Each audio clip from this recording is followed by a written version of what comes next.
Hello? Is this working? Type 1, the number 1 in the chat if the voice is working and you can hear me and you can see me and everything seems to be working fine. Is there any lag? Is my voice synced? Are we good or are we not good? I'm a little bit rusty. No, goodbye. Oh, we're off to a great start. 1, okay, good. Oh my god.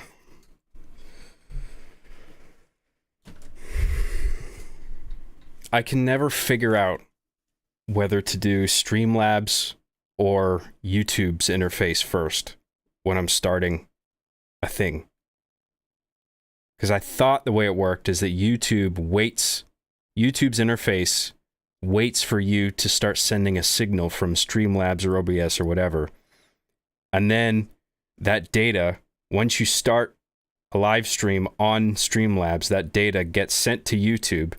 And then before you go live, you can configure all the bullshit, the title, description, thumbnail, everything. And then you click go live. But no, I go live on Streamlabs and I think they changed the way it works again, where I was just instantly live and it had all my old metadata. But even that metadata didn't line up with what was listed in like the manage tab in YouTube. It's a fucking mess. It pisses me off. I don't know the right way to do it. I fuck this up every time. Can someone enlighten me? Or any live streamers here? Where should I start? Do I start with YouTube? I configure YouTube, and then I guess I prime it to receive a signal. Like I do all the metadata shit, and then I prime it to receive a signal from Streamlabs or OBS. And then I go to OBS, send the signal, and then boom. That's it. I'll do that next time. This sounds like a skill issue. I was gonna say something mean, but I won't, because I haven't streamed for a while. And I'm happy that everybody's here, so I just gotta chill out. So welcome to the John Graham Show. I haven't done a show like this in a while. I had to take a break for a while. A long while. I had to think about what kind of show I wanted to make, you know? The kind of shit I wanted to talk about. As you may not have noticed, you can't exactly talk about everything on YouTube that you want. You know? It's like dodging a minefield. I mean, and every day there's some ridiculous fucking thing. Because we live in a cartoon world now. Every day it's like Roadrunner.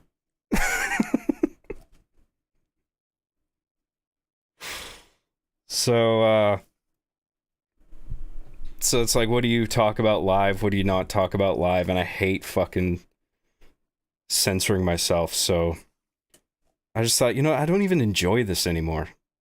I'm just like not going to do this for a while. And just focus on my sort of offline curated content. Because I like doing this in short bursts. I've talked about this before. I'm not chronically online like some people. I can't do that. It's just not my personality type. I can't like... There's some people on YouTube who just like... They get up, they get out of bed, and then they hit start streaming. And it's like... How the fuck do you even do that? Like... I gotta get prepared, make sure everything's set up properly, like... I couldn't live my life like that. Where your bedroom is under constant surveillance from thousands of people. Like 24/7. Seems like that's how often some people stream. Yeah, I don't know. It's not quite like that. But anyway, I'm here.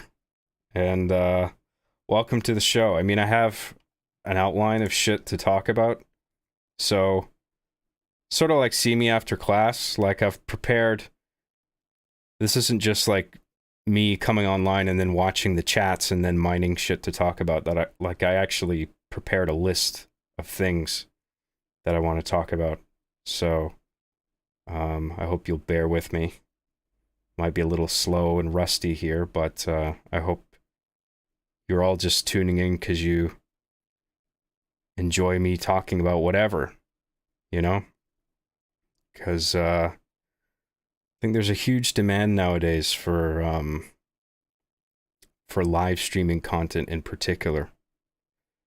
Like, I mean, I can complain till I'm blue in the face that, you know, my shows like Media Abyss or RB and the Chief or whatever, my Hard Justice sort of promo thing that I did, don't get enough views. But the truth is, I think there's a greater market demand for live stream content because people now more than ever want to feel like they're in the same room with somebody that they like online, you know? And there's that direct engagement through the chat.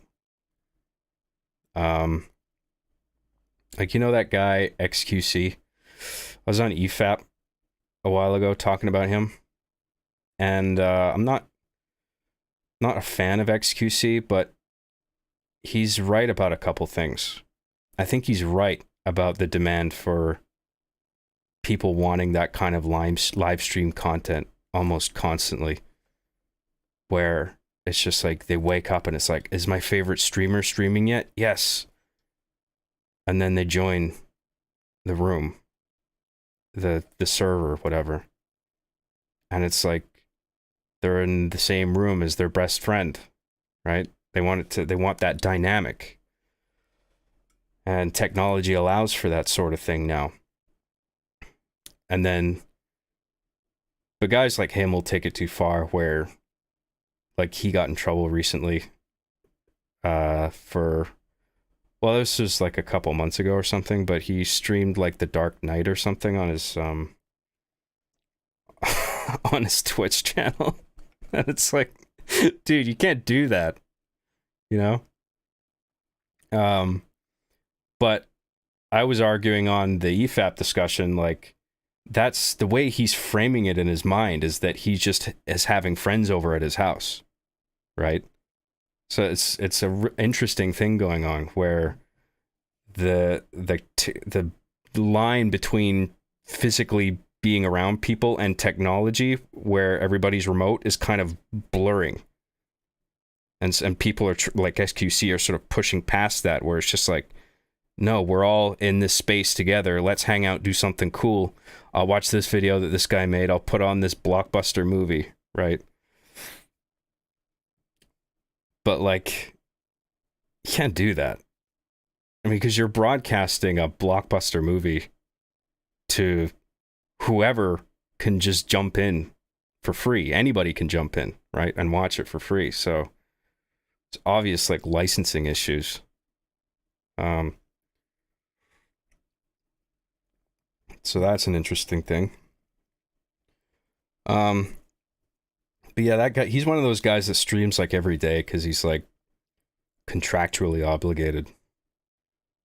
Like, these guys sign contracts where it's like you appear for X amount of hours on this platform each day, depending on who the deal is signed with.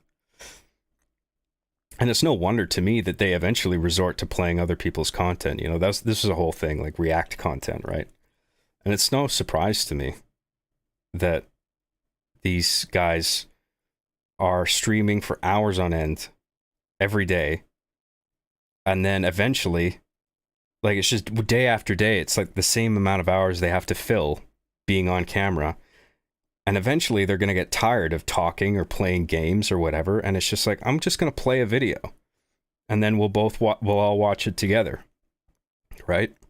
So it's partly the streamer's fault, but it's also these contracts and these platforms that are sort of demanding this sort of behavior out of their contractors through these agreements, you know?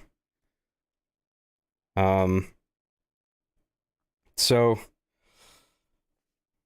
I mean, I don't know what the solution is, you know? I just sit back and laugh. That's all. I feel like I'm just gonna do that until I'm dead now. We live in a cartoon world. There's a dumb fucking thing every day, and what can you do except just laugh at everything? Ah, that's dumb. Oh my god, look at that guy. And then you're dead.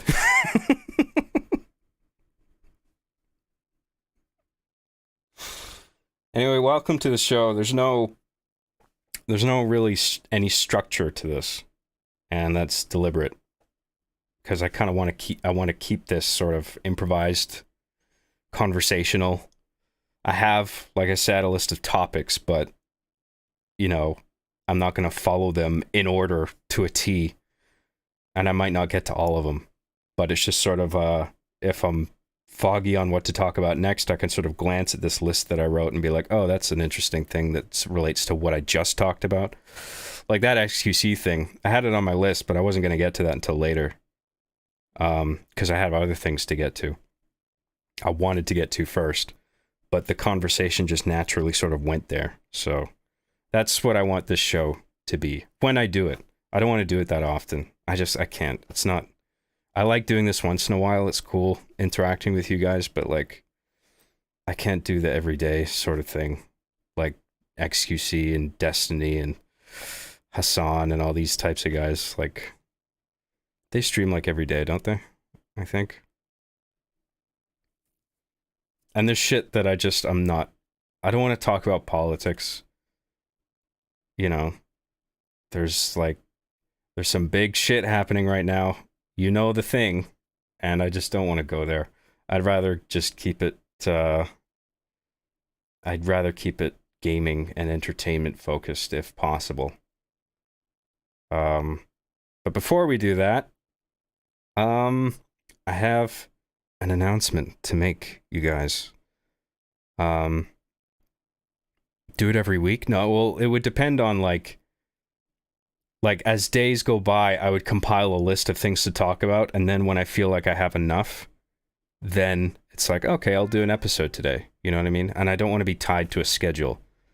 Because I know if I set it up where it's just like, every Friday, tune in. Like, there's going to be a Friday that comes along where it's just like, I can't fucking do this today, dude. Like, because I have to be in a very particular state of mind. So I like just, if there's a day that comes along where I miraculously feel like doing it, I'll just do it. You know, no announcement or anything. It's how I like to do it. So anyway, my announcement, I don't know if you guys noticed, but I've recently passed 100K subscribers, you guys. Which means that I think I'm eligible for YouTube's silver play button, which I've tried to apply for already, but it won't let me. YouTube's like, no.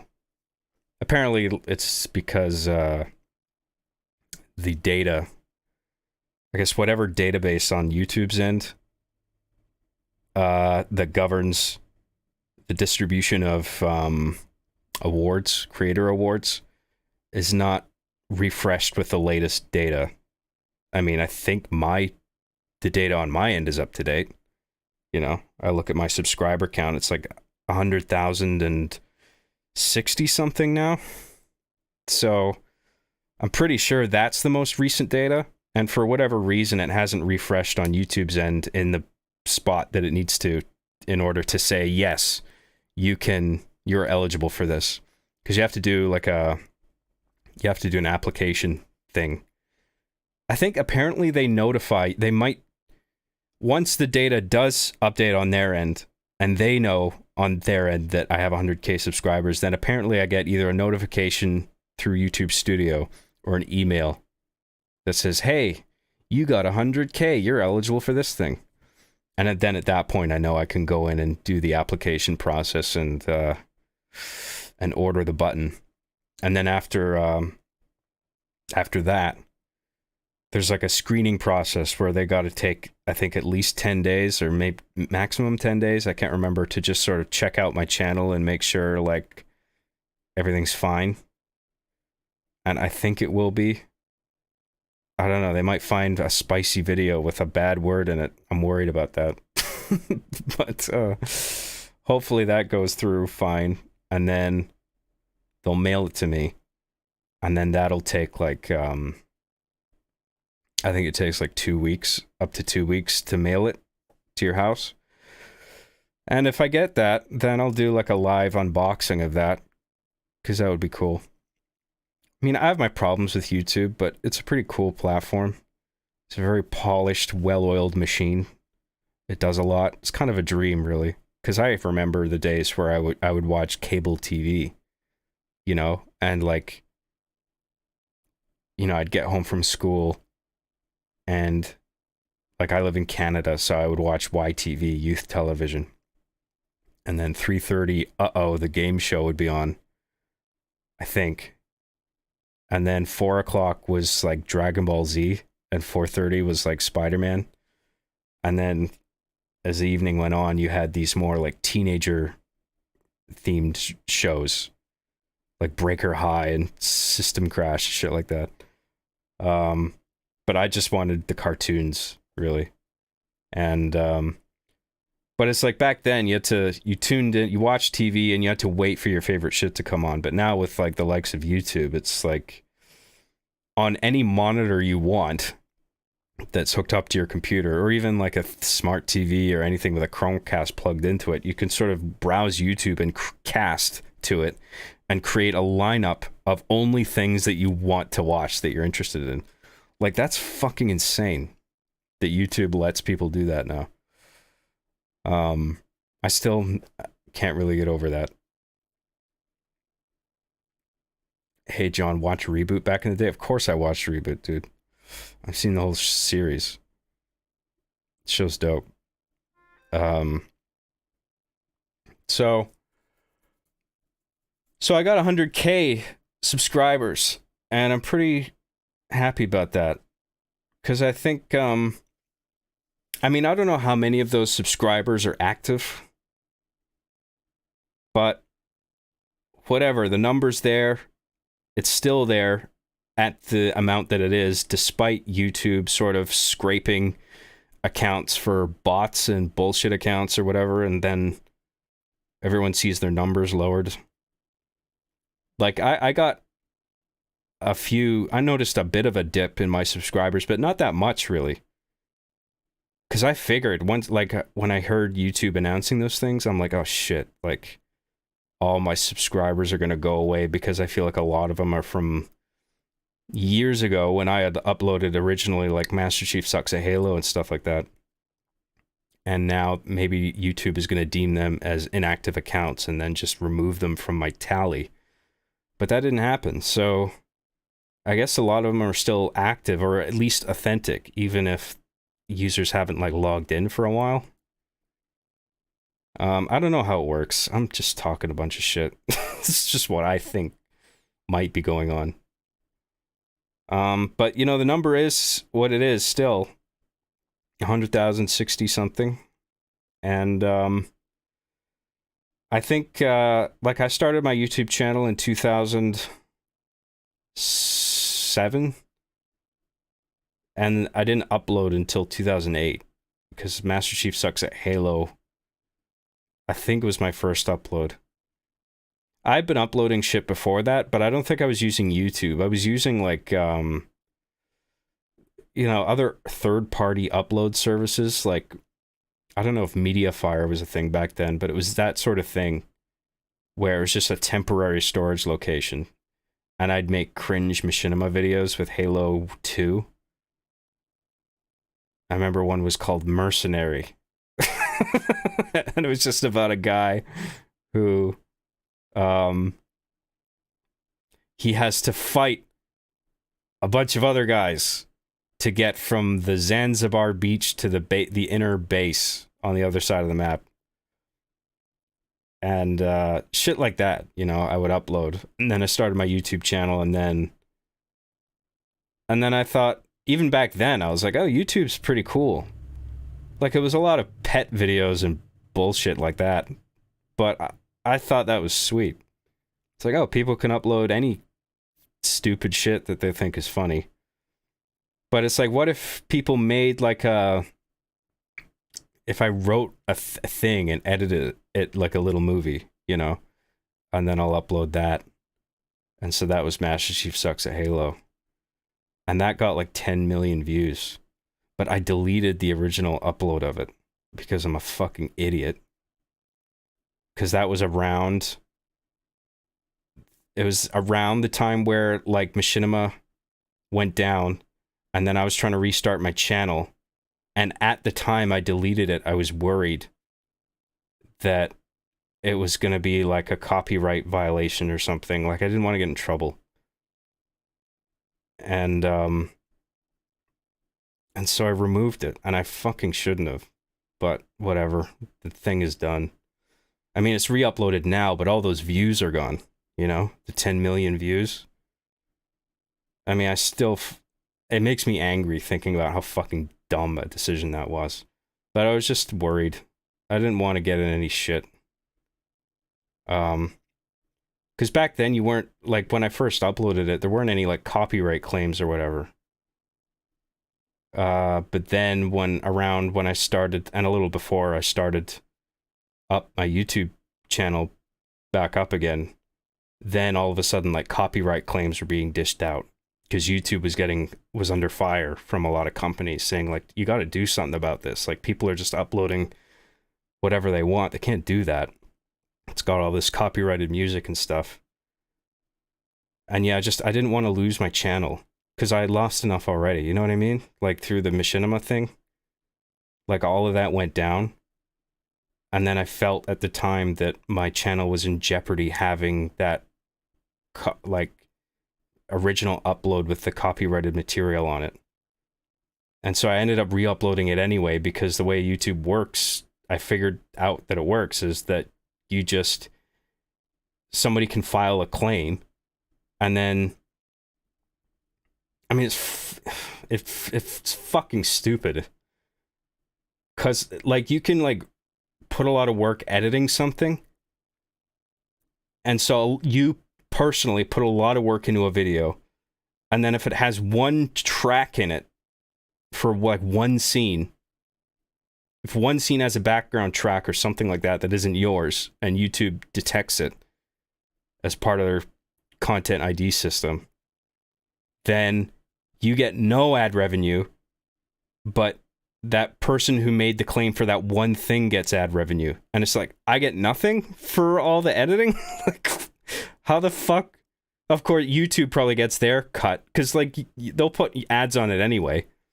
It's just like, the question is, where does that revenue go to? And it's like YouTube, and then whoever makes a claim for a thing, you know? It's like, how about the person who fucking cut the thing together? No, not even a sliver of revenue for that? I don't know, maybe I'm helped out in that regard with like YouTube premium subscriptions. I don't know, it's a fucking mess. I should know this shit by now. I don't know if it's my fault, or because I'm too dumb, or YouTube just isn't making this shit clear enough. But anyway. So, I uploaded Master Chief Sucks at Halo, got 10 million views, got a whole bunch of subscribers off of that. And then Master Chief Sucks at Halo 2. I know a bunch of you guys know this shit already, but like, because it's the 100K subscriber landmark, I thought I'd just do a little overview of how we got to where we are. And then Master Chief Sucks at Halo 2. There might have been one or two other stupid videos I uploaded, but like, that was it basically. And then I worked for Machinima, and then for years I didn't upload anything to my channel, but all those subscribers were there. And then Machinima eventually went down, which I thought would never happen. You know, that, I mean, if nothing else, it was an eye-opening moment for me where it's like you can't trust anybody, you know, especially not Hollywood, like a Hollywood company, to make sure that all that work is preserved. Like, I never thought that would happen to Machinima. What happened? And eventually they privatized their whole catalog. And now I think the content might be still there, but it's just locked behind this account that nobody's logged into.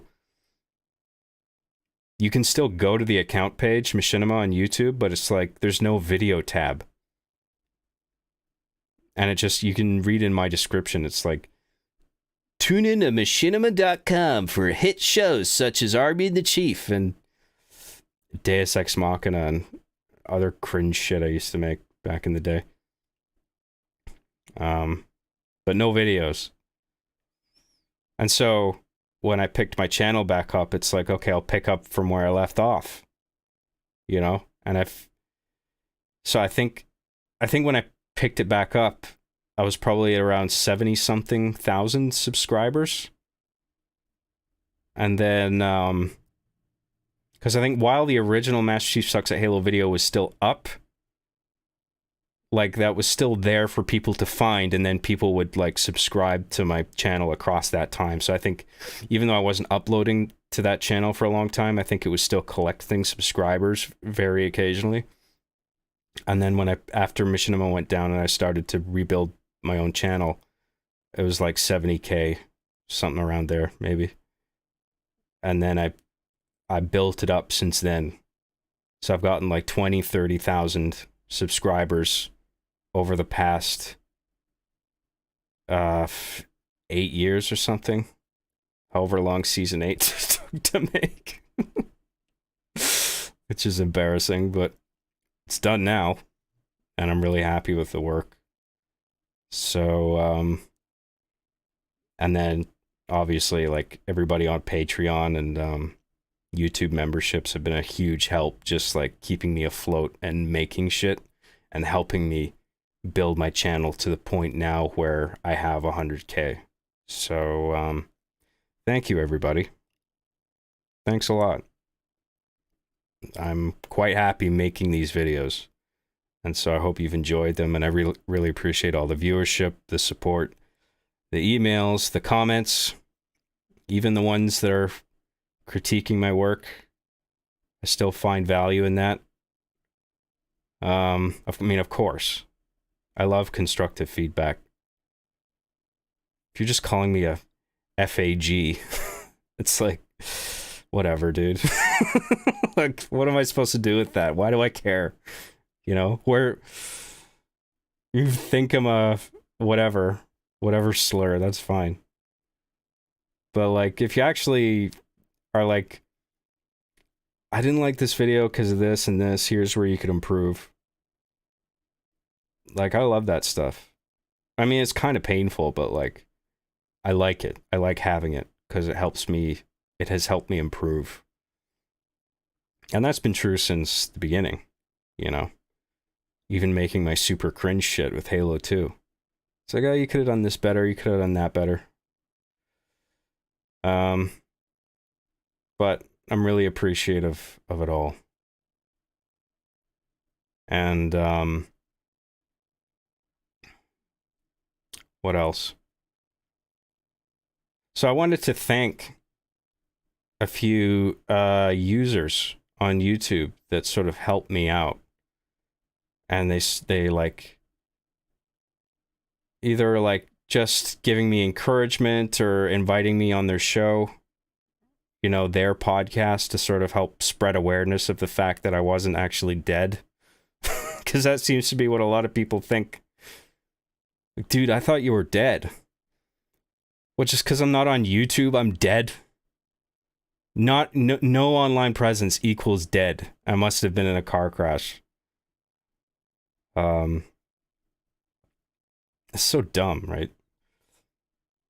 But yeah, these are a list of users that helped me by like having me on their show, and I'm sorry if I missed anybody. In alphabetical order, capital O Opinions. I met him on Every Frame of Pause. He's a really nice guy. We seem to agree on a lot of things. Like, I find we often share the same opinion whenever we're on that podcast together. And then he invited me on his show to talk about the hero's journey and screenwriting and that sort of thing. So I had a really nice talk with him. You can just search these users on YouTube and you should find them, because I think I'm going by their YouTube like IDs. So if you just type in what I say, you'll be able to find them. Jackass Express, who's I know who's been a fan of mine for a long time, kindly had me on his show one day. Had a really nice conversation with him, and he's always been really supportive and super nice in messages and emails and stuff, so I really appreciate him. Knights of the Pageless Library was a little podcast that had me on. Not a lot of subs on that one, but it was a really nice conversation. And that's the thing, you know, like, never look at a subscriber count as like a measure of like an account's worth or anything like that. I mean, that should go without saying, but I feel like a lot of people do that, and it fucking pisses me off. Because, like, there's some gold accounts, like, with, like, gold content that just have they can't get they can't get going in terms of their subscriber count, for whatever reason. Some people aren't good at promoting themselves. I'm certainly not. I'm terrible at it. So I'm always grateful when people have me on their show, even if it's a small show. Like, I just like having conversations with nice, interesting people, I'm not like, what's your sub count? Oh, you're not worth my time. I fucking hate that shit. Yeah, so all these people that I'm listing, I've had great conversations with. Mahler is the next one. He's the primary host of Every Frame of Pause, who has been a fan of mine for a long time. And I hadn't heard of his show when he reached out to me. And then, like, I looked it up, and I was like, oh, okay, like, film criticism and long form, and, like, media criticism in general. Long form, unfiltered discussion. Like, I feel really, like I fit in well. Like, I know they've had some guests where they're like, is this going to be over an hour? Like, what is there going to be to talk about? I'm not like that. I'm just like, I'll find endless shit to talk about for hours and hours for pieces of media, and I think they're like that too, so it's a good fit for me, and I've really enjoyed all the podcasts that I've been on. For Every Frame of Pause, Mahler, Fringy, and Rags are the three, and Metal Commander. I don't know if Metal Commander's a host, or I think it pretty much is. But all of those guys, just nice to talk to. And funny as well, So I'm very grateful that Mahler reached out to me, and he when he first had me on his show, it was episode 92. He was, I think, the only person to use my pixel art that I'd personally made for season was it 6 or 7? I can't remember. But he used my updated art because I was never a fan of the original artwork that was made.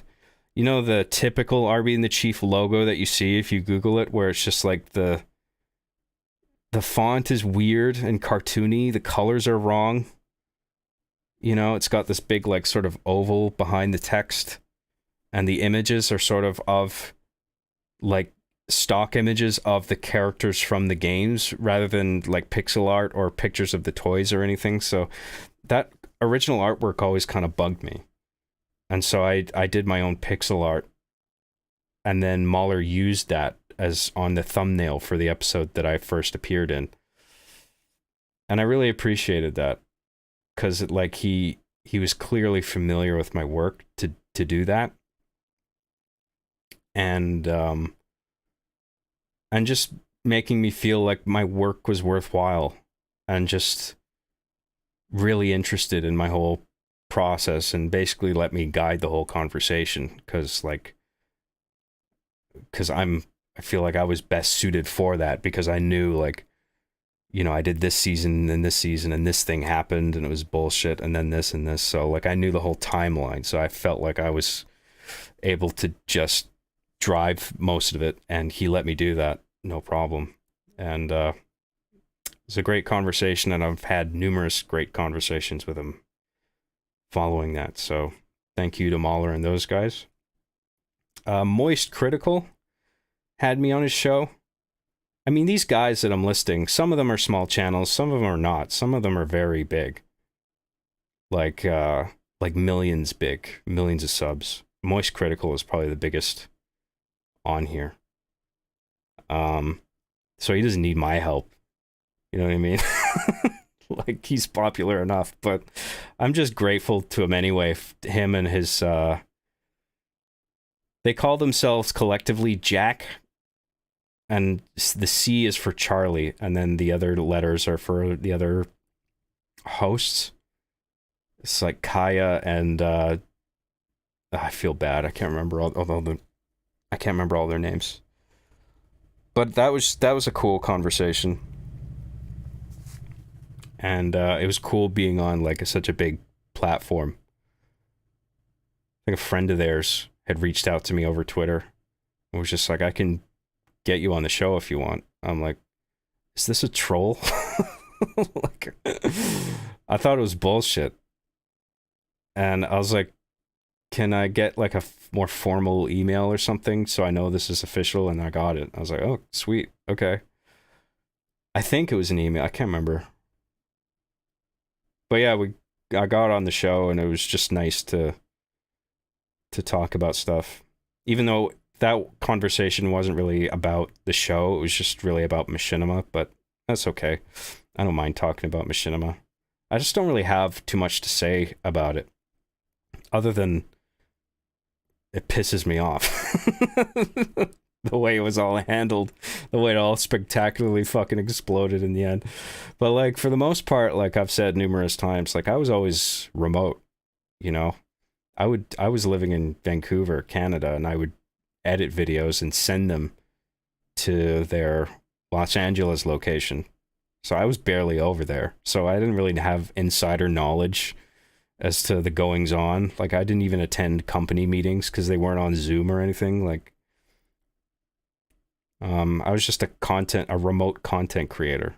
So, but anyway, yeah, good conversation. Pure Kino had me on his show a few times, and this guy's great. He's like super nice, super knowledgeable. Like, I think we met because I kept praising The Sopranos because I'm like a freak about that show. And he's just like, I noticed you like this show a lot. So do I. Would you like to talk about it? I'm paraphrasing, but it was like that basically. I was like, hell yeah, man. Because I just love to talk to somebody who's equally, if not more, interested in a thing that I'm also interested in. You know what I mean? So, and film is like, the guy knows his shit. Like, he's watched a lot of film and television, and beyond that, like, he has good taste. And his analyses are very thorough, in depth, does a lot of research. He was informing me of things about The Sopranos I didn't even know. And I'm usually the person who's talking to people and being like, hey, did you know this about the show? Did you know that about the production and whatever? Like, he was teaching me stuff. So very knowledgeable, nice dude. And fun uploads on, like, interesting uploads on Sopranos, Breaking Bad, a number of other films and TV shows where, like, a video will be dedicated to, like, a single character. And I'm always loading up his vids in my playlist, so I really appreciate that, dude. I think you're in the chat right now. What's up, dude? I really appreciate you, man. Thank you for having me on. all those times. I've always really appreciated our conversations, so thank you. And Stuttering Craig of Screwattack fame had me on his show recently. Who the guy is Pure Kino. I think I said it, but some people might just be tuning in. So it's Pure Kino on YouTube. So far, Capital O Opinions, Jackass Express, Knights of the Pageless Library, say that 3 times fast, Mauler, Moist Critical, Pure Kino, and now Stuttering Craig, who you'll know from Screwattack. Screwattack is like, that's even before my time, I think. It must have been. Because I think when I started doing Master Chief Sucks at Halo and RB and the Chief and all that, I think that's when Screwattack was just taking off in a big way, because they had just merged with GameTrailers.com. I think. So before that, Screwattack was already a thing. And they were doing the sort of stuff that I would have loved to do, which is just, and that I do now, which is just making stupid little videos. I'm saying that, I mean that in the nicest way possible, because my videos are stupid as well. Just making like dumb gaming videos that were funny and sort of authentic to the industry and the hardware and the games, not in a sort of like superficial, I'm a gamer like type content where they weren't actually, they're just sort of posers. These dudes were actual gamers, and I really appreciated the fact that they knew what they were talking about and the jokes were funny. And he's trying to get all his content back, because he's lost a lot of the stuff he's recorded, I think, and he's trying to buy back Screwattack. And I don't know where he is along that path. But I wish him luck. I hope he does get it back. Because, I mean, I've seen some of his old content, like bits and pieces of it have been re-uploaded to YouTube and stuff, and it's cool. It's like edited recorded sometimes on cassette tape, which is what I used to record Master Chief Sucks at Halo on. I first recorded Master Chief Sucks at Halo on mini DV cassette. So they were cassette tapes, but it wasn't like film, like proper film or VHS. It was data being printed onto a small ribbon. So it was a form of data, like zeros and ones on a ribbon. So it's not like a negative where you could hold it up to a light and be like, oh yeah, there's the image, you know. It was a different sort of tech. But on playback, it would kind of look like an old film or VHS tape, because it would have that... it would have those like VHS sort of aged, worn tape effect still on it, even though it was digital info that's being displayed. Anyway. But yes, Screwattack stuff, it's like their old stuff, it like looks vintage, but the editing is on point, and the comic timing is there. And it's like, that shit's all important. I was on their show. I don't think I made a strong enough case for why their content was actually good. I think they thought that I was just blowing smoke up their ass, but I was serious. Like, it was funny writing and edited well and shot well, to the point where I thought, like, I feel like one of these guys is a film major or just watched a lot of movies and just knows intuitively how to shoot movies. And then the comic timing, like, learning when exactly to cut on a certain word or something to amplify a joke, like, that shit's important, man. If you nail that stuff, like, that goes a long ass way. That's something I was always really attentive to, so I appreciate when I see other creators that are attentive to that sort of thing. So yeah, great content. And now he's got Stuttering Craig has his Side Scrollers podcast. It's a daily gaming and entertainment podcast, and he has a couple co-hosts sometimes. I can't remember how it works, like, because sometimes it's just him. That might just be for his like one-on-one interviews. I'm not sure, but just a great crew of people. Like, I really enjoyed my conversation with them, and funny people too. And yeah, so Stutter and Craig on YouTube. He's actually, I think he started his podcast relatively recently, so he's only at 41K subscribers or whatever. So give him a sub if you liked, check out my conversation with him. If you like it, definitely give him a sub. And the next list that I have is of small channels. And I'm not trying to be like condescending with this. You know what I mean? Like I'm fucking Jesus, like helping the lesser fucking subs people. Like I'm just trying to do a nice thing, amplifying channels that aren't quite 100K yet, but they deserve it because the content is good, So Capital O Opinions is one. Daisy the Goth, who is a fan of mine, who's sometimes in the chats here. And I checked out her channel, and she does these Grand Theft Auto 5 machinimas that are actually really well done. I was like so impressed by just the choice of shots, the camera work, the editing. And I mean, the fact that she's doing it with the Rockstar editor is quite something, because I've used the Rockstar editor. It pisses me off.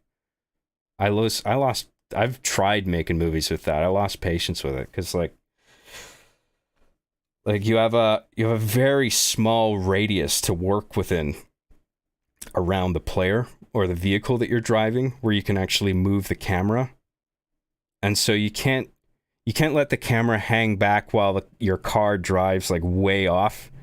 Like your camera has to stay within that bounding box that's moving along with the vehicle that's driving at 100 fucking miles an hour, because that's the speed everybody drives in GTA. And even if you're just running, it can be annoying, like as a player on foot. And so there's a lot of like limitations to get around. But Daisy the Goth would make these really impressive videos and send me links to ask me what I thought, and I really like them.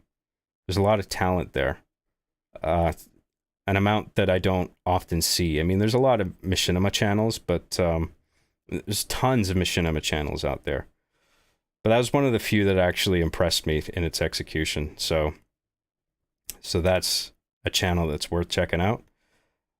Fringy, who's one of the hosts on Every Frame of Pause. I don't know if they would use the term host or not. I think so. But Fringy has his own channel aside from Mahler's channel. Like there's a Fringy channel and he uploads his own stuff. I think most recently he did a breakdown of Avengers Endgame. Like, he's a very thorough, like, media critic. I mean, they all are on Every Frame of Pause. I mean, they're sharper than me. Like, I'm kind of dumb relative to those guys. So, it's one of the reasons I like talking to them is, they're teaching me a thing or two about stuff. And Fringy's a really smart guy. And they pick movies apart to the point where, like, they'll piss off the fan base of these pieces of media, like, what's the matter, you hate fun? I feel like they get that a lot, and I don't think it's fair. Like, they're just saying, here's where it went wrong. They don't necessarily dislike stuff, but it's just like, here's where it went wrong, here, did this wrong, fucked this up. And it's like, there's nothing wrong with compiling a list of places where it fucked up, but it's not obnoxious about it like Cinema Sins. You know what I mean? Where it's like every little fucking thing. It's like, okay, dude. And the little ding sound every time there's a sin, and the sort of high-pitched voice, like, in this scene, you'll notice that blah, blah, blah, blah, blah, blah. Like, that, I find that a little annoying. This isn't like that. So it's just thorough media criticism. It's cool. Knights of the Pageless Library, small channel. I already talked about that. Lemur Gimmick, who is a close friend of mine, and he played Boris Smirnov. I don't know if he uploads a lot to his channel, but like the dude is a really impressive artist. Like he's taught in traditional 2D hand-drawn animation and is also like a really good 3D modeler and rigger, and like works with ZBrush and Maya and stuff like that. Like he creates character rigs and like textures, meshes, and I mean, he's obviously like, I've known him for a long time. He's always been super talented, and yeah, like I said, I don't know if he's uploading a lot these days, but he produces very good work. I think he works like a bunch of animation studios, so he doesn't have a lot of time to like upload to his channel, but he makes cool stuff. Metal Commander, who is also a frequent host or frequent guest on Every Frame a Pause, who also has his own channel called Metal's Forge, or that's his show. His channel's Metal Commander, and his show is Metal's Forge. And it's sort of like Every Frame a Pause, where it's just long form discussion on like a piece of media, whatever it is, games, movies. And it's just a super chill stream, and I've enjoyed every one of my appearances on there. So there's good conversations there from knowledgeable people. So give him a sub. Moriarty, who goes by the username MRIXRT. If you type that in YouTube, you'll find him. I think if you type in Moriarty, you won't find the channel, but if you type in MRIXRT, you'll find his channel.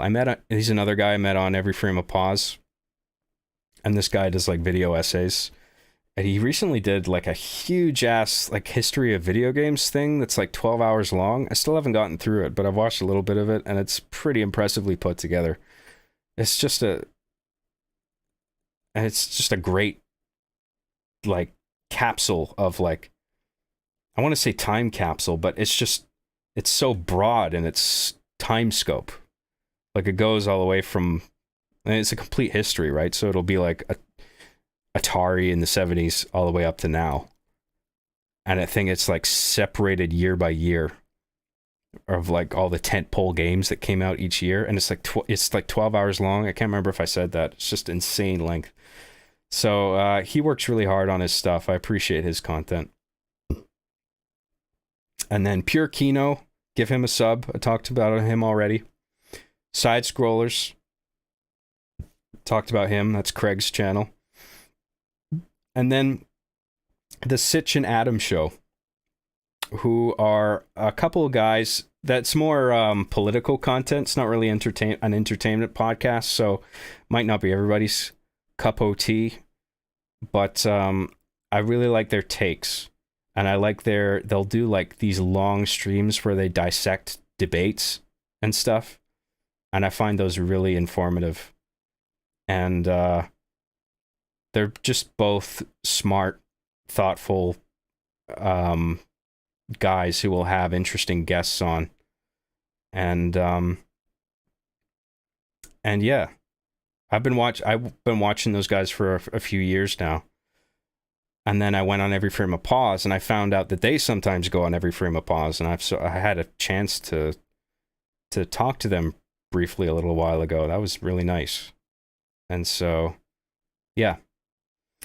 So those all channels that I like that are under 100K that I think are worth a sub. And just thanks again to everybody that I mentioned. I really appreciate it all. And I just wanted to say one last thing, because we're past sort of like mentioning users. I just wanted to say, don't give up. That was, I was thinking like, what's my thesis of my little speech that I want to say? And I'll just cut straight to the chase. just don't give up if you have a YouTube channel and you're trying to get it going and it feels like you just can't. Like, I know if I just started my channel today, I would be fucking clawing, trying to like get those subs up because you have so much to compete with now. Like, I uploaded in a time where there wasn't that much unique content on YouTube, I think. And, you know, the platform was relatively in its infancy. And it wasn't, you weren't competing with all this live streaming and the sheer amount of users and creators that are on it now, like, or creators in particular. Like, it's an oversaturated market. It's hyper saturated. It's like ridiculous. So it's very, very hard to get a channel going and to be successful, I think. I mean, some people make it look easy because the algorithm just catches their content for whatever reason. And then they just blow up based on like one video that they put out. Just because either it's super relevant or it does something right in terms of length or its thumbnail or whatever. But don't ever, if you're a small channel and you're trying to get going, don't ever let anybody tell you that, you know, you might as well just quit now because your subscriber count is pathetic or whatever. That's just the wrong way to think about it. And I see that a lot and it fucking annoys me. I hate threads where it's just like making fun of YouTubers because it's like, he only has this many subscribers. What a fucking loser. Like, I cannot stand that. I mean, maybe the content sucks, but it doesn't suck just because the subscriber count is low, because it's just very hard to put yourself out there. It's like going into a stadium full of people, like packed wall to wall, shoulder to shoulder with people, and then you're just another guy who fucking creeps in at the edge, and you're like, hey, I'm here, and it's so hard to get noticed, right? So just, and even if you have a small amount of subscribers, right, or you're not getting a lot of views, even if you're just, like, I'm streaming right now and I have like 132 concurrent viewers. So viewers that are watching this right now, I think it's around 132, according to Streamlabs. I don't know if that's up to date, but I mean, that's still, it's a small number relative to like YouTube. When you look at PewDiePie, he's got like 10 billion subs and whatever. Every time he streams, it's like tens of thousands of concurrent viewers, and super chats are coming in like this. You know, it's hard. I can understand it's hard to like look at your own concurrent viewer count and just be like, oh, it's only 132. But you have to look at it a different way. That's 132 people. Imagine if you like were like doing stand up in a comedy club and 130 people came in to watch you do your thing. Or if you had a little one-man show or something, you know, and 130 people came in to like watch your show. That's something, right? You got a whole crowd of people who are invested in what you do, you know, and they're glad that you're there making stuff, creating something, putting on a show or whatever, because people need art in their lives. Because this would be a dull, soulless existence without people creating art. People need that. And even if it's not even 100 people, if it's just a few dozen people or something, even just a few people, if you're starting out, like that's not nothing. That's people who are very happy to see you and enjoy your stuff, you know, probably. Hopefully they're not there just to troll you, but I'm trying to say is, just because it's the internet, don't look at a relatively small number and think that it's just pathetic or nothing, you know, because it isn't. I mean, we all have to start from somewhere. I got lucky because, I mean, I uploaded back in 2008, and my video, I think, was just the right amount of like weird and funny, because it was like Toy Story with like the live action thing, and there's also the fact that it was live action and not like a cartoon or anything, and it was also spliced with gameplay, which I think was another factor that made it unique. And it used archaic voices, and it had subtitles at the top, and they were color coded. Like, it had all these unique sort of factors that I think made it stand out. And I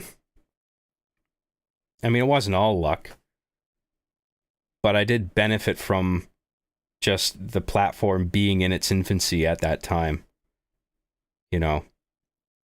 And I had a somewhat unique idea. And I think that was like, it was a time where there was a huge gaming market, but the big companies hadn't truly seen the scale of it yet. I don't know. Maybe I'm wrong about that, but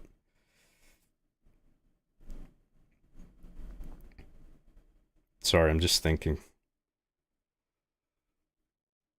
Yeah, it wasn't all luck. I mean, I worked hard on that too, so I think I deserve some credit for that. But I got into the game at a time where competition was relatively low, relative to now, where you're competing with so much fucking content. But you just have to don't even pay attention to that. If you want to create stuff, you just feel it in you, and you want to, like, this is what I want to do. Like, I would be making videos no matter what, even if I wasn't getting paid for it. I would still want to be like writing a funny thing and then cutting it together, shooting it, whatever, because I just find that process fun, and I find it very rewarding to put something out there that I made exclusively, and then getting all this feedback and people being happy that I made a thing, you know. Makes me feel worthwhile, you know, more so than any other job that I've had. So, and I don't pay attention to the number. I mean, I keep an eye on the numbers, obviously, and I let it bum me out sometimes when I shouldn't. But overall, you just can't really pay attention to that sort of thing. You just focus on the content, because people like good shit. They'll always appreciate good shit. So if you're like, if you just had faith in your own content, work really hard on it, and put out a product that you're proud of, like, other people will see that quality and they'll appreciate it. And you might not get a lot of subs in the beginning, but it's not nothing, and you are helping people, even if it's just one person, which is a huge thing. You know, I got a lot of emails and comments from people who are like on the verge of killing themselves or depressed or whatever, and they say my show helped them. You know, I had a person the other day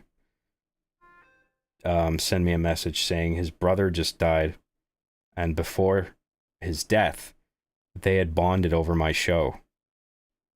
Like, they would quote it to each other all the time. And now, following his brother's death, if he watches the show now, it sort of makes him feel like his brother's with him. Like, I found that very touching. And, you know, shit like that, you know? Like, even if, and that's just one person, and that it made me feel like, you know, it was all worthwhile, all the work that I've done. But it's, in my case, it's not just one person. It's a lot of people reaching out to me, you know, and saying, man, your show really took me out of a dark place, you know, particularly when the show got as dark as it did. That was sort of rehabilitating. Like, it's one thing just to make funny stuff, but then to make something like season 7 that goes to such dark places, and season 8, and to sort of bring people out of the muck that, you know, in their own mind, and get people to like look at life in a different way. Like, a piece of art can do that to somebody, and then you've radically altered the trajectory of somebody's life. I've had that too. Like, my content shaped a person's life to the point where they're super successful now in a way that they wouldn't have been had I not made my show. Right? I mean, I don't think I'm super successful. I get by. I'm comfortable. I have what I want. So I feel like I've succeeded. you know, I don't have a fucking fancy car. I don't work for Warner Brothers.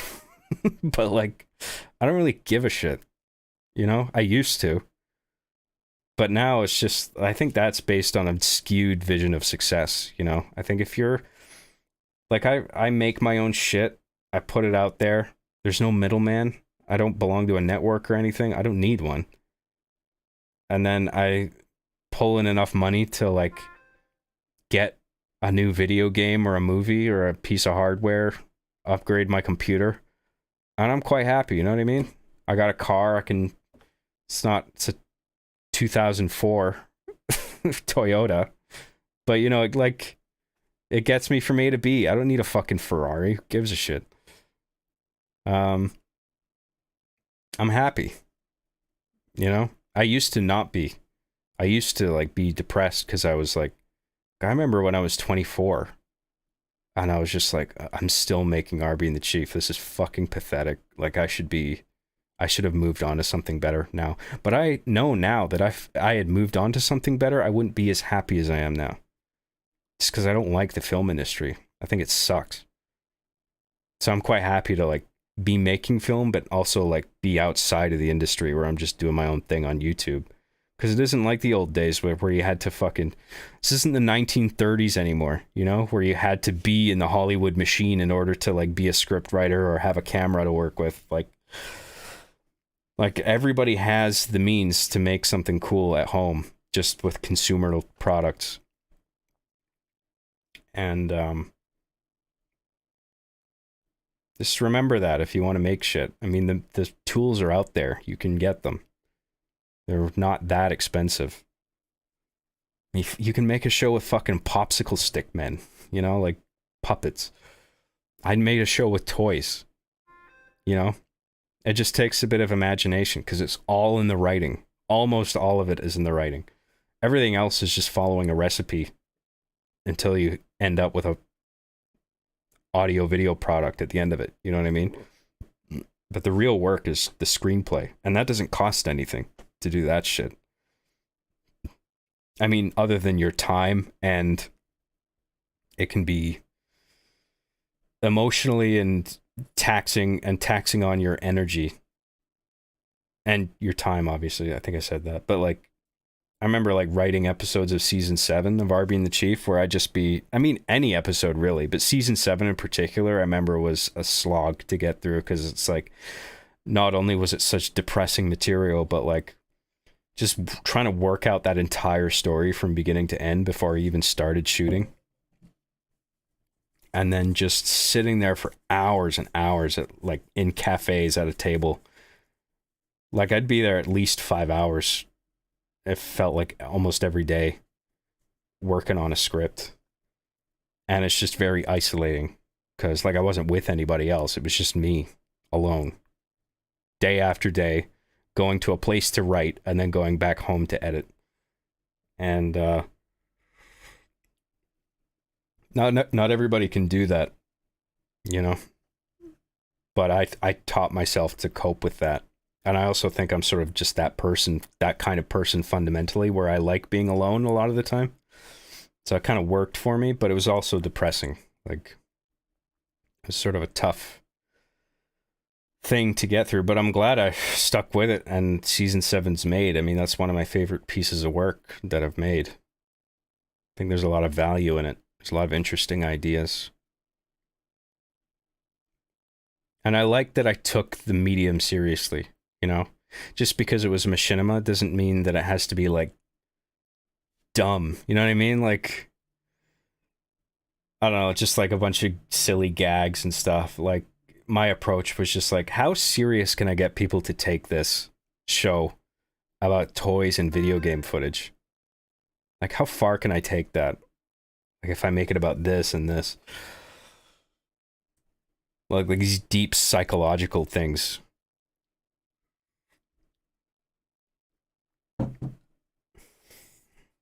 And then season 8 is all about... It's sort of a counterpoint to season 7, where it's about purpose. And like, what do the toys' lives mean? What do any of our lives mean? You know? I like season 8 because it functions as a strong I think, a very strong case against nihilism. You know? Because I've been in that spot where it's just like, what's the fucking point of anything? This sucks. I just want to die some days. But I've changed my perspective. Like, I think life is worth living. You know? And as bad as it gets, you just sort of have to remember whatever bad thing you're feeling is probably temporary.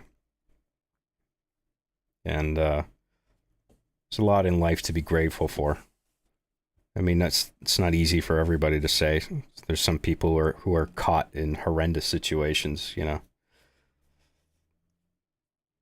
know. But you keep pushing as long as you can. And make art. Even if you think you can't, give it a shot. You know, write a thing. Try to write a short story. Write a thing, get your old camera or whatever you got lying around that you can record with. Make a stupid thing and upload it. See if people like it, you know. Not just for its own sake, but like something that you care about, you know.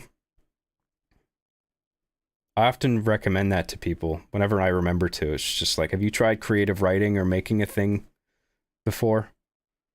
And it's like, no, I couldn't do that. And it's like, you don't know that for sure until you give it a shot. Because you might discover that you have an aptitude for it. You know what I mean? It's kind of like that movie Office Space. You know, the guy whose mission throughout the whole movie is to do nothing. But then he gets a construction job in the end, and he's just like, you know what? I actually really like this. I'm getting exercise, all this fresh air. I'm around all these people that I like.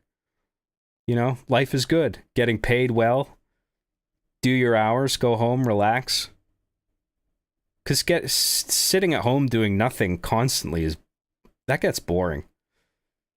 I mean, I like my me time and sitting around, you know, as much as anyone else, but like, you can't do that all the time.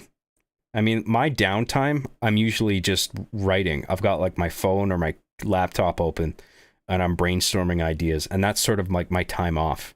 But I don't mind that because I'm quite happy to like as I'm relaxing, ideas will just like flow into my head. And then it's like, oh, that'll be funny. Write it down. And eventually you do that long enough, and then it's like, oh, I've almost got a script here. It just needs some polishing and structural work, and then I can go ahead and shoot this, you know?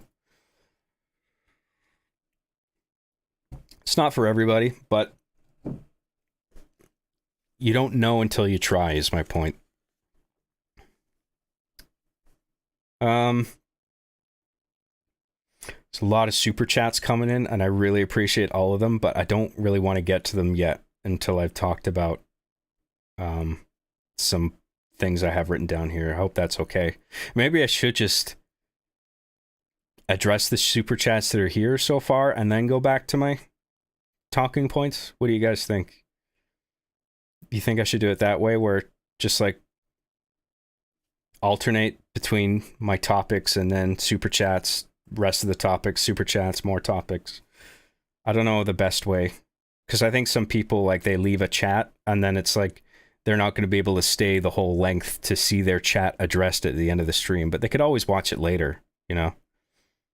No, do them after. Super chats later. Okay, yeah.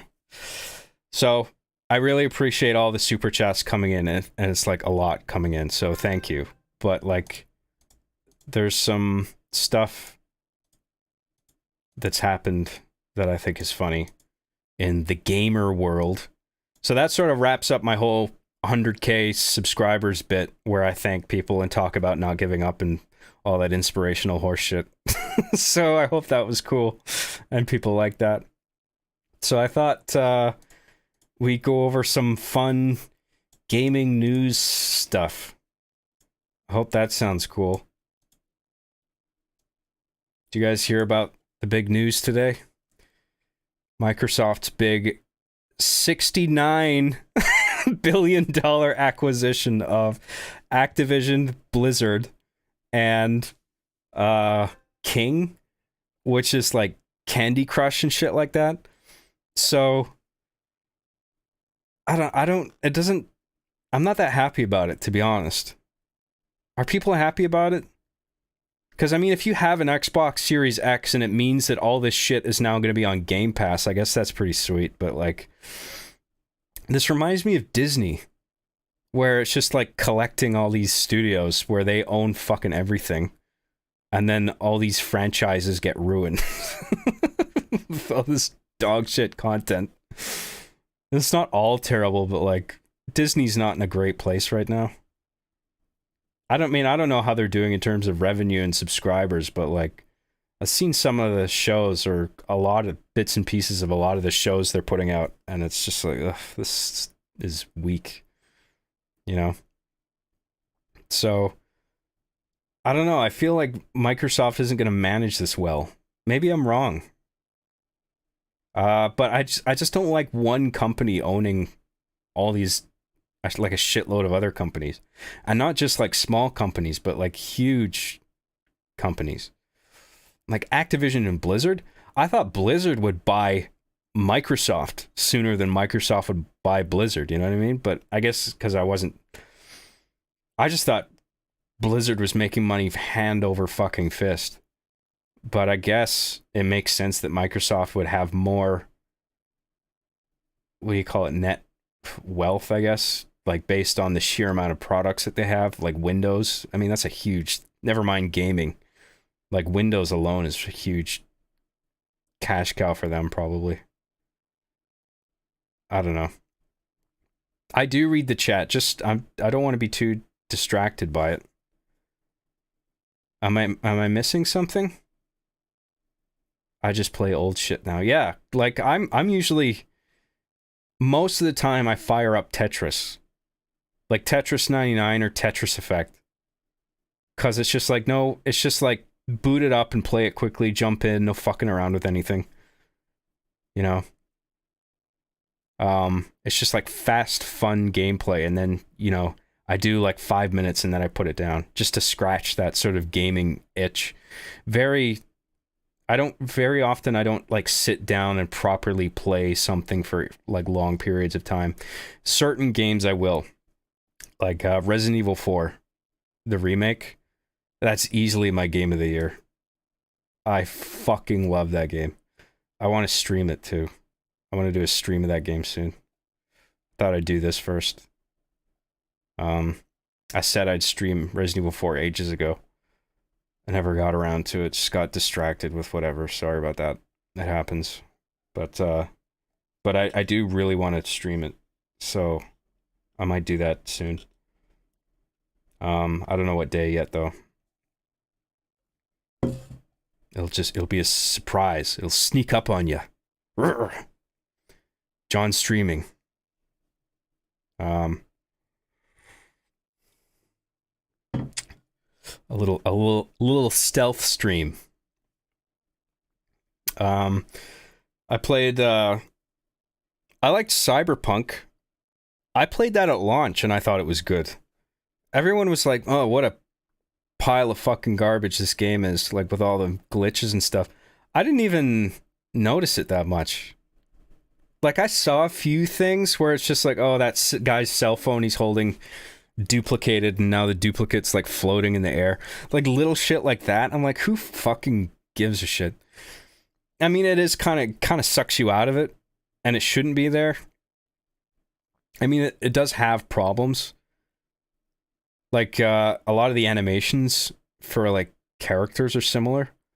Like if you're out on the street with a bunch of pedestrians and there's like an explosion that goes off, they all everybody has the same fucking like oh no animation where they crouch down and do this. So when you see a sea of people doing the exact same animation, it looks fucking stupid. Like shit like that, that needed work, but I thought it played pretty well overall, and I really liked the story. I found the whole upgrade system kind of confusing with all the cyberware and stuff. Like I wasn't taking full advantage of that because I felt like a lot of it confused me. I don't know if I'm just dumb or I'm probably just dumb. But apparently like Cyberpunk, along with this like Phantom Liberty DLC, has this like massive 2.0 update that improves like everything across the board, and that's for the base game, not just Phantom Liberty. Like there's police now that actually function the way they're supposed to. Like vehicle driving and all that, and combat while you're driving. It's like all polished apparently, and the whole skill tree is like completely reworked. I can't remember how exactly, but I feel like I would play through that and like really enjoy a second playthrough, and then also you get Phantom Liberty on top of that. So I played it yet, but I have it on Steam and I'm looking forward to trying it out. But like even before all that, I really enjoyed Cyberpunk, like on launch with all the bugs and everything. And I didn't really even notice that many. I don't think I had any gameplay affecting bugs. Like I might have had to reload a checkpoint once, but like whatever. The rest of it was just like dumb, like visual stuff that didn't affect gameplay. I love the Cyberpunk story. I think it's really cool. I think that's one of its strongest features is its writing. I mean, Johnny Silverhand is kind of a try-hard cringe edgelord, but like, I actually kind of like that about it. It makes it feel like a campy sort of 80s thing. I don't know. But yeah, that's, I liked Cyberpunk. I liked, Resident Evil 4. I played the fuck out of Resident Evil 4. I've like 100% of that game. I got every achievement.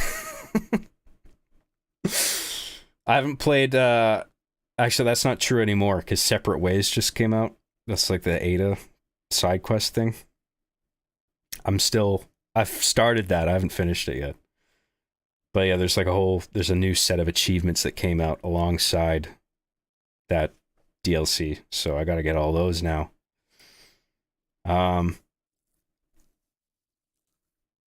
What else? What else is going on in the gamer world? Well, what do you guys think of the Microsoft acquisition? Are you guys happy about it? Do you think I'm being too cynical or what? You can also leave a thing called a comment later. I don't know if you guys knew about this. You can leave comments underneath the videos now. So if you have any thoughts on what I've said throughout this whole show, you can leave a comment for later or just throw something in the chat right now. I'm definitely curious what people think about what I have to say here.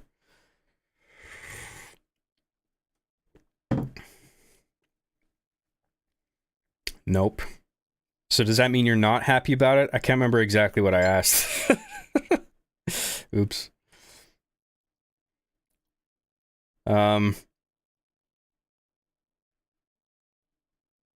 Remember when they said they were going to buy Nintendo? They wanted to buy Nintendo, Microsoft? And it's like, dude, come on.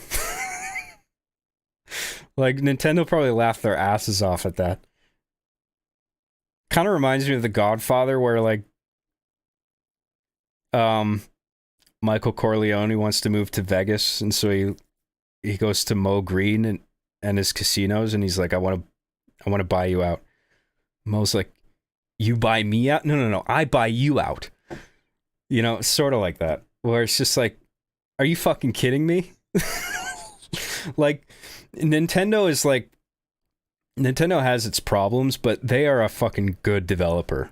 Like, their approach to making games, just working from the ground up, making a character that like plays well and is fun to control, and then designing the world around that. Everything's in strict phases, and it's just, they put out really, really high quality stuff, like, you know, Breath of the Wild, Mario Odyssey, Tears of the Kingdom, like all just stellar products, right? With bugs, sure, but like with the amount of shit that you can do in Tears of the Kingdom, it's like whatever. In some cases, they're actually fun, all the bugs and stuff. But then like Microsoft comes along, and they're sort of like the poser equivalent of like gaming, where like Microsoft is a conglomerate, right? They offer an array of products, and gaming is just like a portion of what they do. And so it's the idea of like, you know, Phil Spencer coming along in his fucking sneakers and leather jacket, and he's like, hey, I want to buy you guys, Nintendo, who's been doing this since the fucking... I mean, Nintendo's been doing... I think they started doing card games in the 70s or something. And then they came out with the Famicom in like the early 80s in Japan. But it's like they're veterans, and they're like hands-on with making their games in a way that Microsoft isn't, and their approach, like they put out one hit after another, and then Microsoft comes along, it's like, we're gonna buy you guys, how do you feel about that? And Nintendo's just like, get the fuck out of here. You know what I mean? I just thought that was stupid. Like the arrogance in that, I think. I shouldn't shit talk Microsoft too much. I mean, I do make a show with their trademark characters after all, but I just couldn't. I just found that so funny.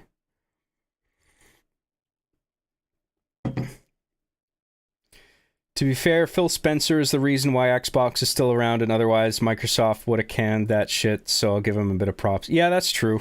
I don't think he's all bad. But it's just relative to Nintendo, you know? Where, like, they think they're hot shit because they have more money. And it's just like, Nintendo, in his emails, he's like, Nintendo would be a great asset to Microsoft. And it's like, yeah, but I mean, they're a league above you, dude, in terms of their approach to like gameplay. It just seems stupid.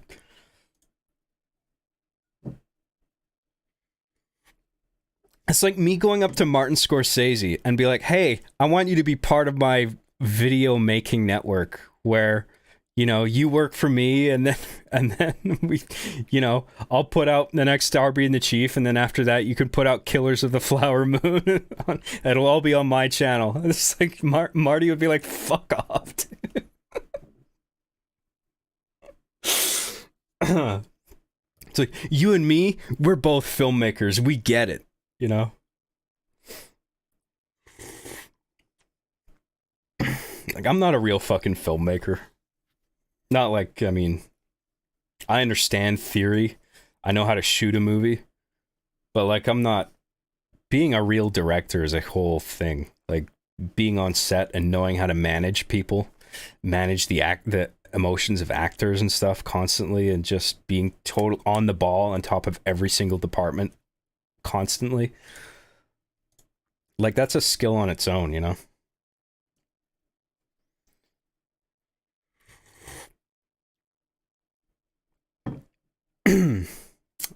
What else do we have here? I don't play a lot of consoles nowadays. Like, I'm on my PC a lot. And I'm just waiting for shit to come out on PC. Because I feel like everything will just get ported to PC now eventually. With the exception, I feel, of, like, some PS5 games that are coming out. Like, I really want to play Spider-Man 2. It looks cool. But I don't want to get a PS5. And I asked on Twitter, like, is there any merit to getting a PS5? What are the perks of getting a PS5 nowadays? Is it worth it? And nobody could come up with a reason. Other than, like, Demon's Souls, the remake, and Spider-Man, and, like, God of War Ragnarok, which is, I'm sure is going to come to PC eventually. The only reason I thought stuff on PS5 wouldn't be ported to PCs because of, like, the way, like, the PlayStation 5 has, like, enormous bandwidth on its solid state drive, right? It's not just about hard drive speed, it's also about bandwidth, right? Imagine if you had, like, a water pipe where it was shooting water really fast, but it could only shoot a thread of water at one time. And imagine that same velocity of water in a pipe like that, where it's just like, that's bandwidth, right? So PS5 has this enormous hard drive bandwidth, supposedly, even though games are coming out for it that's like, that still have load times, and it's like, what the fuck? And 30 frames per second. Which I actually don't care about that, but like, I just find it funny that, you know, games are coming out for PS5 that has all this like crazy hardware, but like they're so poorly optimized because that's great hardware sort of facilitates poor programming, right? Like if you're on tighter hardware, like less powerful hardware, you're forced to program things in a very optimized way so it all functions properly. Whereas if you just have so much hardware power to deal with, you can sort of write janky code in a way that's not poorly optimized, but put it on that powerful hardware and it'll run because it's capable of handling all that jank.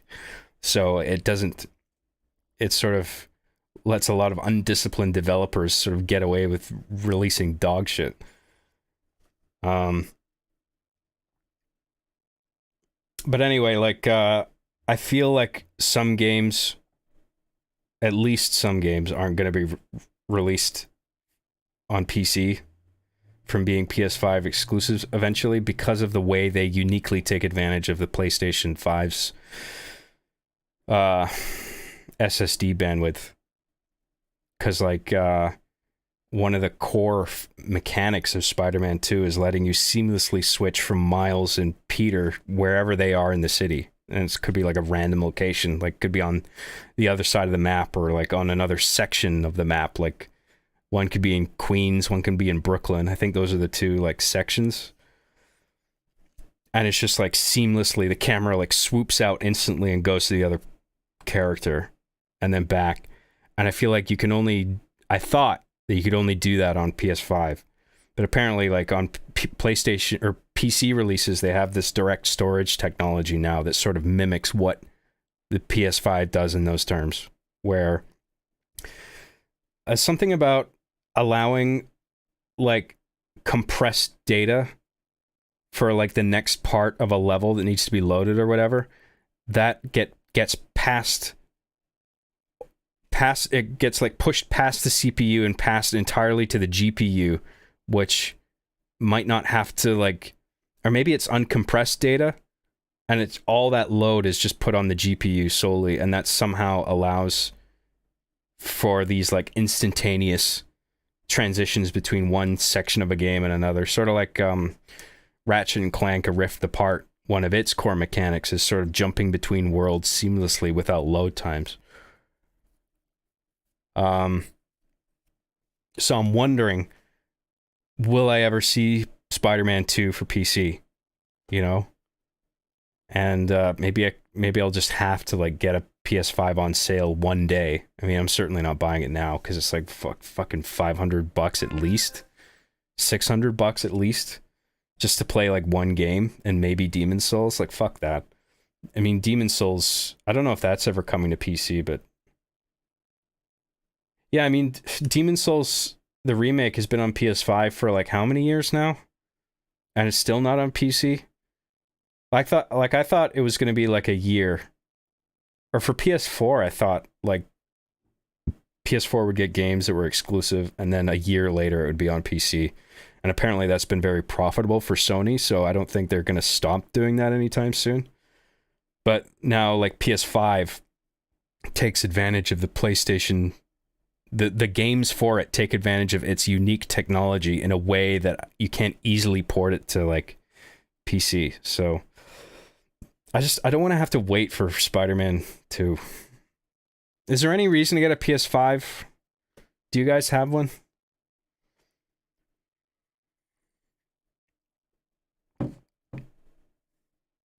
Been wanting to pick up Ratchet and Clank since it came to PC. Yeah, I mean, Ratchet and Clank is out on PC now, which was surprising. I didn't know that.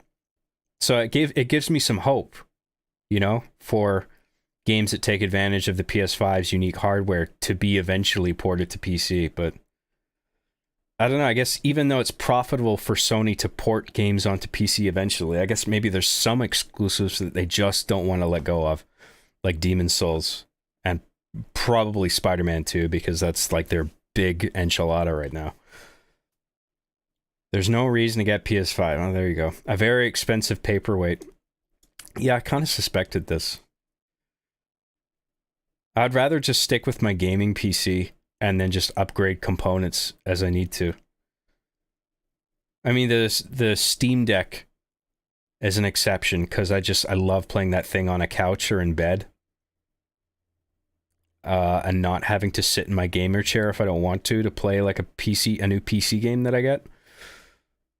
That's one of the things I didn't like about PC gaming, is just constantly feeling tethered to my desk. But with Steam Deck, I can just be anywhere. And like this, I still play my Switch sometimes. Like I play Tears of the Kingdom on there, and you know, if there's a new Kirby or something like that. Oh, there's a F-Zero99 came out. I haven't tried that yet, but it looks fucking awesome. I wanna give that a shot. I forgot about that.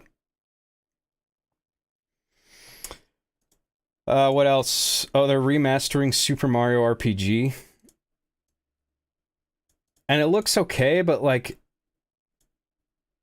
it looks like it plays really similarly to the original, to the point where I would just play the original one again. You know what I mean? Like, because I feel like the original has like a charm to it, and if they both play basically identically, then why not just put Super Mario RPG on the emulator thing that they have? I don't know if it's on there. I think it is. You know, Nintendo's like online package, they give you the emulators. I think Super Mario RPG is on their SNES one. I can't remember.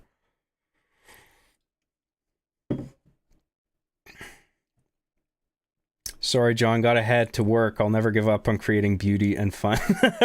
Maybe I'll send you a letter on PayPal finally after being there for a year. Lol. Oh, thank you very much. Good luck to you. Thanks for tuning in. F-Zero99 is a good time. That's sweet. That's good to hear. I'm looking forward to that.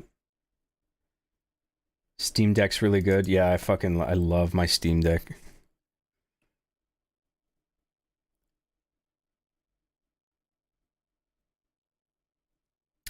Miles Morales got it on PC though. Yeah, but that's like previous gen Spider-Man. Like Spider-Man 1 and Miles Morales, they don't... Spider-Man 2 is a next gen game, it looks like. Like with the lack of load times and everything that it's like, I mean, the load times are the big thing, right? That sort of makes it next gen. Doesn't sound like a lot, but that is kind of huge. So yeah, like it makes sense that Miles Morales got a PC release because it's not taking advantage of that PS5 tech that's unique to that system.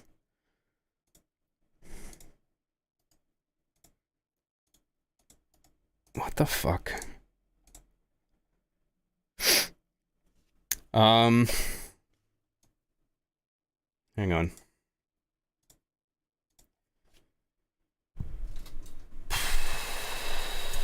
The gaming industry is more favorable if everyone is patient. I'm waiting for Spider-Man 2 to come to PC. Yeah, I'll just wait.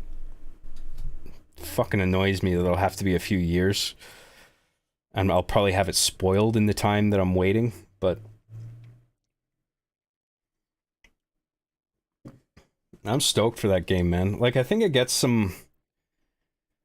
Like, some people might say, like, oh, it's one of those movie games where it's, like, cutscenes everywhere, press square to do the thing. But, like, I don't mind that shit if it's done well. And then, and because it's, like, I just like that universe. I like that character. So... like all those set pieces where it's like quick time events and whatever, if that's all well done and like spectacular and, you know, like intense and everything, like I think that shit's cool. I don't mind it. The gameplay's not that deep. I mean, it does get repetitive, but it maintains its fun, I think, Spider-Man. Like just the swinging around is so well done. The combat's repetitive, but it is fun, I find.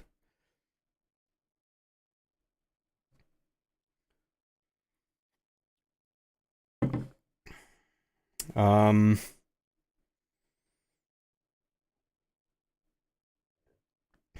No one has Nintendo Online, lol.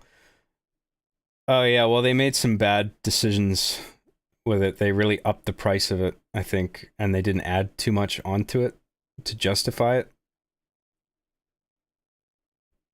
Holy shit, you actually do have 100k sub. I've been watching you some years now. I feel old. Lamau. But good job, man. I'm happy to see it. Oh, thank you very much. What's got you excited about it? I mean, it's Venom, dude. I just love the idea of Venom being done well in a piece of visual media, motion media, whether it's a film or a video game, you know what I mean? Because, like, before now, the best depiction of Venom that I've seen is probably from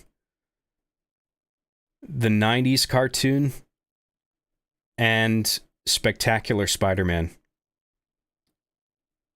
In Spectacular Spider-Man, I think it was only 1 or 2 seasons, but like there's a Venom arc, and in the finale of season 1, I think there's a Venom fight that's actually like fucking awesome. But now, like, I mean, it's still hard to wash out the memory of Venom from Spider-Man 3, Raimi's movie, from my brain. Because it was just so flawed. I don't mind Topher Grace, but like, fuck me. Like, Topher Grace rocked? Oh, come on, that casting was off. You don't cast Topher Grace as Eddie Brock, I'm sorry. Now, I don't think the Spider-Man Insomniac games get enough credit for like they're almost as good as the movies in some ways, you know, and their themes and storytelling and depictions of characters, and this looks, the rendition of Venom looks great.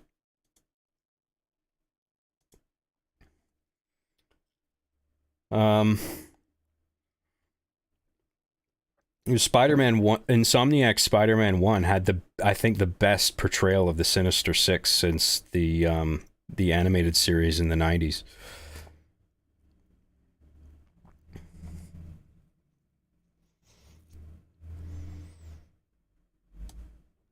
Who do you think would be a good Eddie Brock for a movie? I don't know. That's because I don't think he necessarily has to be like a bodybuilder or anything.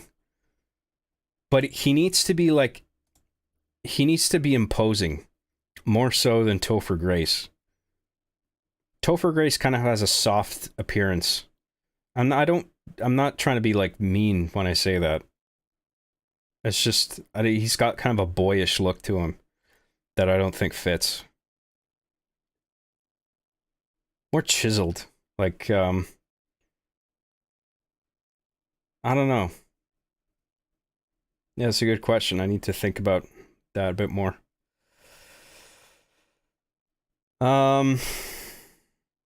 What else? Oh, Luigi's Mansion 2 is getting a re-release, which I'm happy about. That's a very good decision, I think. Because originally it was only on 3DS, Dark Moon. And it just felt like it felt like a solid, full-on like Luigi's Mansion game, but it was just restricted to that one little portable, relatively low-powered console, I think. Yeah, it must be substantially less powerful than the Switch. But I love that game is getting remastered for the Switch. That was a great choice. Oh yeah, the inches of Venom thing. Was it 19 inches of Venom? I want all 19 inches of Venom, guys. I want it all. I can take it.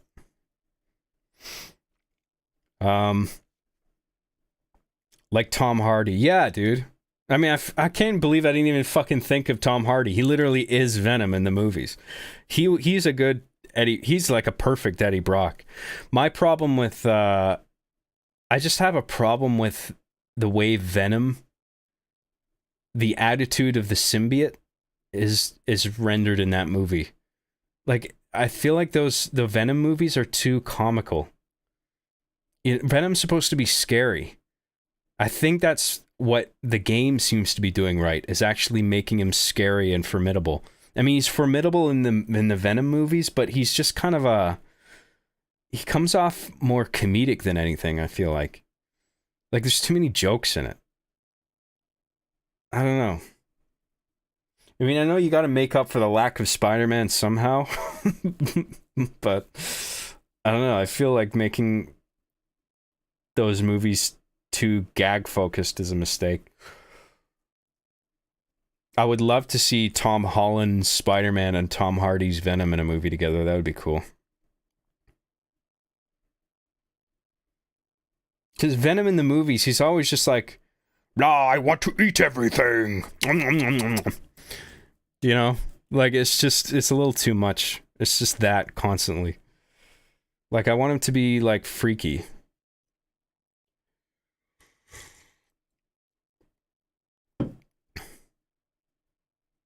And so Tom Hardy has sort of this comedic banter with him, like it's a comedy double act, where I feel like he should be in more turmoil. Like Venom's sort of a curse. He feels like something that's really affecting him negatively, but in certain moments, like Venom is then really useful and he can help protect Eddie against some threat, whatever it is, you know?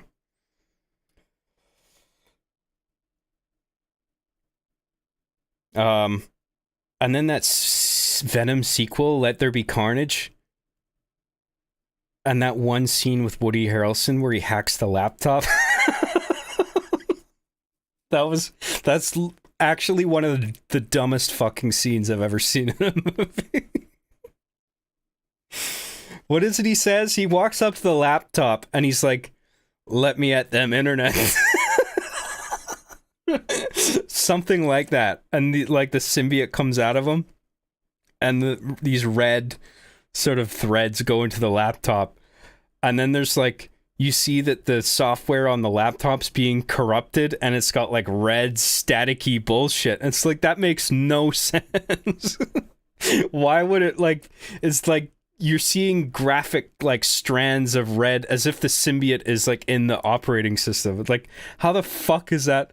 That doesn't make sense on any level. Like, you're trolling, right? This is supposed to be stupid, but like, I don't want that. Now, I like Woody Harrelson. That's actually, I don't think that's a bad casting choice for Cletus Cassidy, but that scene, I mean, that movie overall, but that scene in particular, holy shit. That was cringe.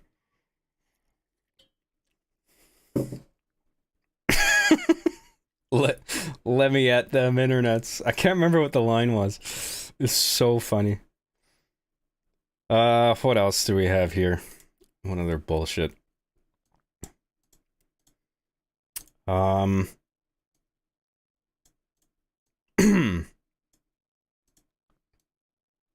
yeah, that's that whole thing with the strikes.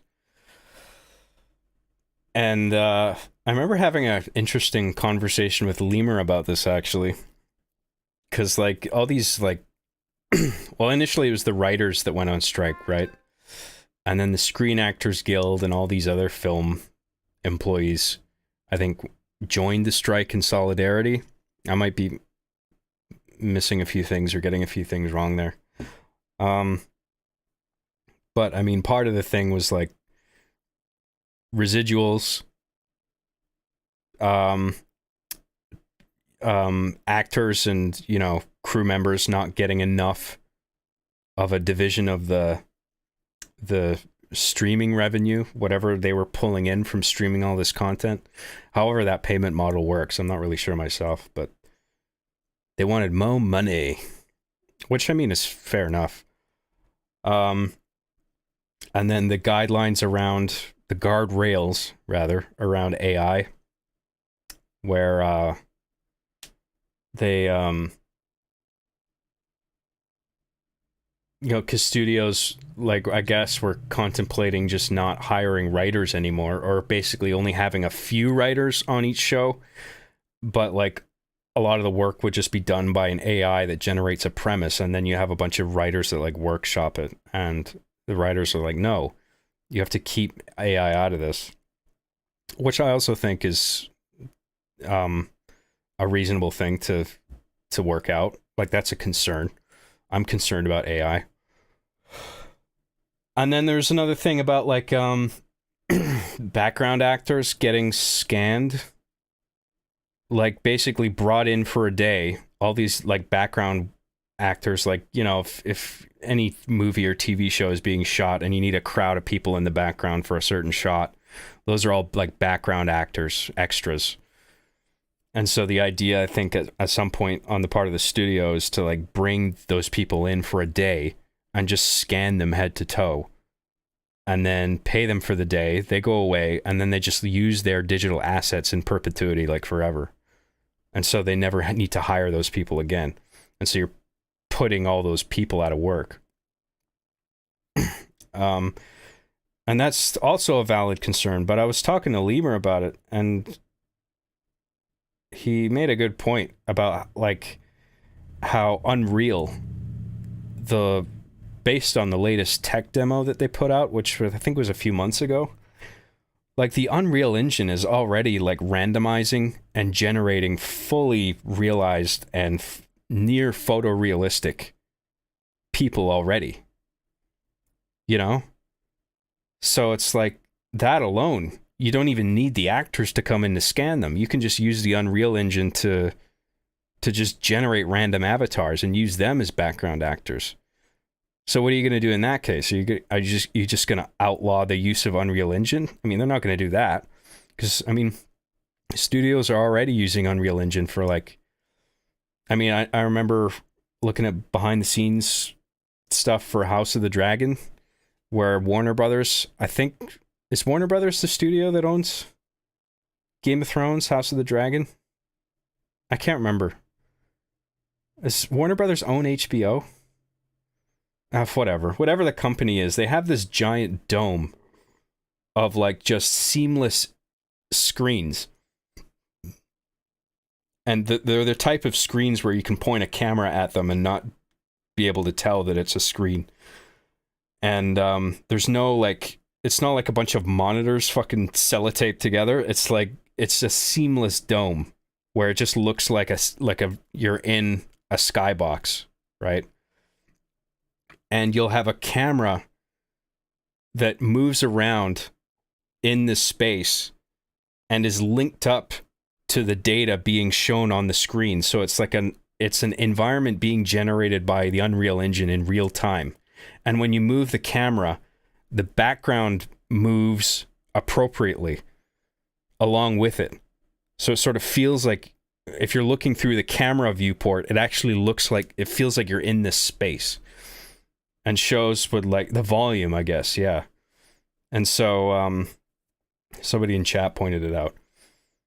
So like all the tracking data from the camera is seamlessly connected to the generation of the Unreal's generation of the environment. And then you can point the camera wherever you want, and the background's going to adjust as it should to make the space feel real. And then you have a little practical set in the middle, and then you put your actors on it. And then you can shoot these like grand scenes. And you can easily, if you can do that with environments, then you can easily throw a bunch of computer generated extras in there. You don't even need to bring live actors in to scan them, because Unreal is already generating photorealistic avatars without any sort of real foundational data. Like it's like, there's a person, there you go. Like, why can't you just copy paste a shitload of that? You know?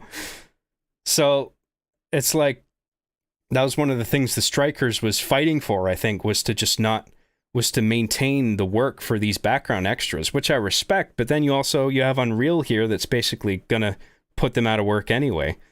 But do you restrict the use of that Unreal technology so all those people can still get employment? Because like background actors, they don't get paid a lot. you know, and they sort of rely on that continuous work. And I don't know, it's just, I feel like certain things in certain industries, like you try and put your thumb on a certain thing to like stop progress from happening to allow certain other things to happen, like people getting hired, for instance. But then you're sort of, you're not letting that technology sort of flourish, and it makes sense from a business perspective for companies to want to take advantage of that tech. Like, why wouldn't they? You know, like, so I don't know. I don't know what the solution is. I just think it's a really interesting discussion, and Lemur knows a lot about that because he works with like character models and stuff. Like he builds them and like animates them and everything. And I mean, I saw the latest Unreal tech demo myself. I mean, it's really impressive what it's able to render now. It just looks crazy. So I wouldn't want that technology to be like put on hold. I mean, like what aspects of the technology do you allow, and what do you sort of like put a stop to? And should you put a stop to it at all? Like, I don't know what the solution is. I feel like things are going to get really fucking weird and complicated very quickly. I mean, AI is already sort of wreaking havoc, you know, with fake videos and imagery. Like, it's getting to the point now where, I mean, it was funny at first because like AI generated shit was obvious, but it's slowly getting to the point, and we're close to that point now where you can't tell the difference between what's real and what's not. So, I mean, there's just going to be so much fake shit that you're not going to be able to tell is fake. I think that's a concern. And so, like, in some regards with that, like, I would want limits to be put on the tech, or just some kind of guardrail of some kind, you know, where, like, in order to counter the fake shit, just employing technology that's able to detect what's fake and what isn't in real time. I don't know. Progress is always under workers and actors being able to feed their families. All other concerns should be subjugated to that. Yeah, I mean, I get what you mean. Because I want background actors to keep getting work, you know, and get an income that's reliable. And because that's, being a background extra is how a lot of people get a foot in the door, like in the industry, and then they can get like bigger roles from there, you know. So you don't want to shut that off as an avenue for potential major league employment in the film industry, you know. Wasn't that Unity not Unreal? I think Unreal and Unity are sort of like partnering together for some tech, because I think I know what you're talking about. I think Unity had like a demo where it used Unreal technology. Like it's sort of both, I guess. I don't know. Fuck. I'm sounding like an idiot now. Like I'm getting tired. I've been doing this for a while. Should get to super chat soon. What else?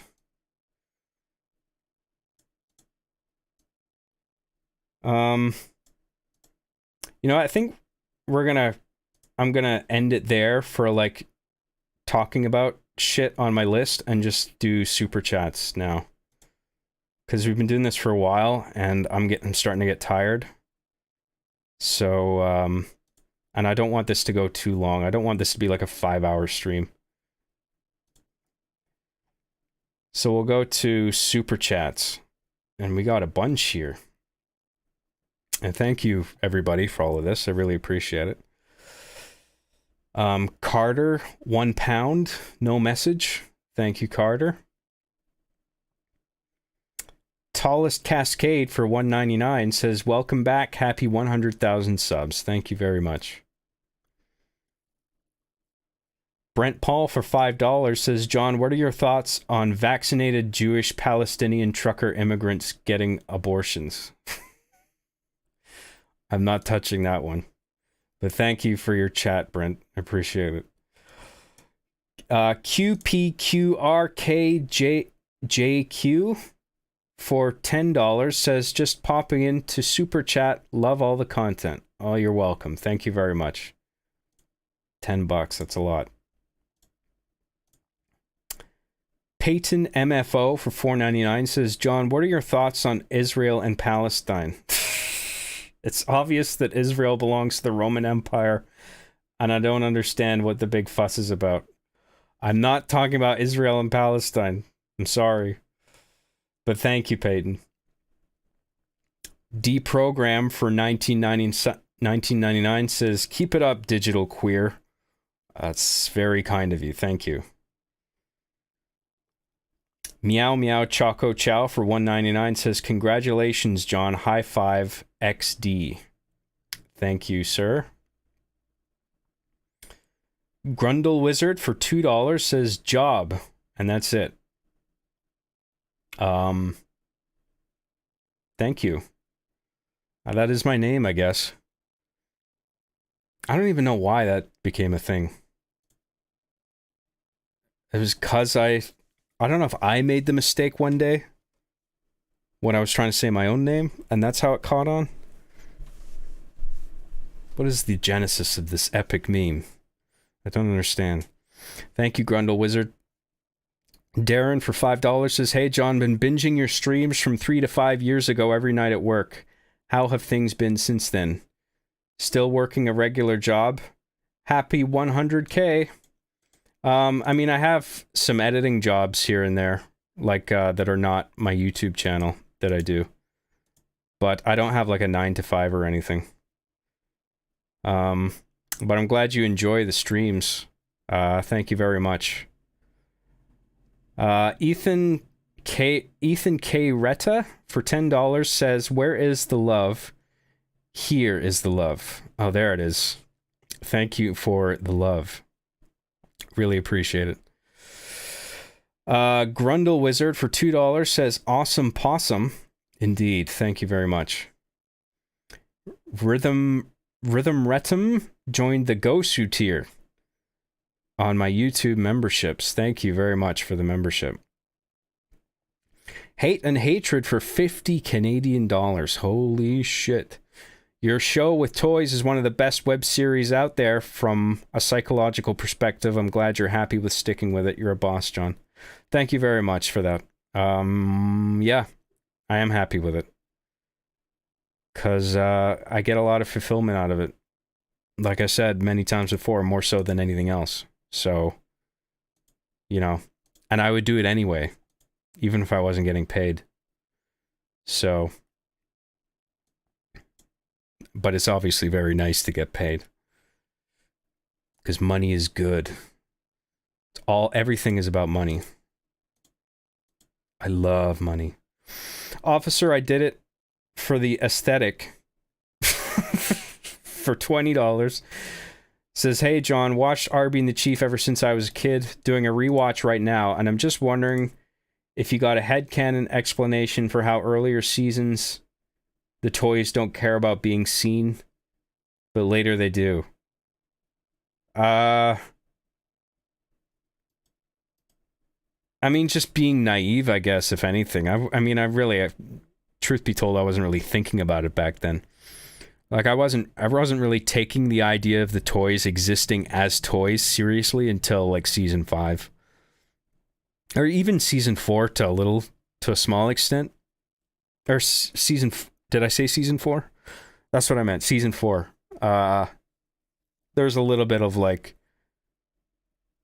Oh, no, actually, in season 4, it's, like, they don't give a shit. Because there's an episode where Arbiter, like, goes to college.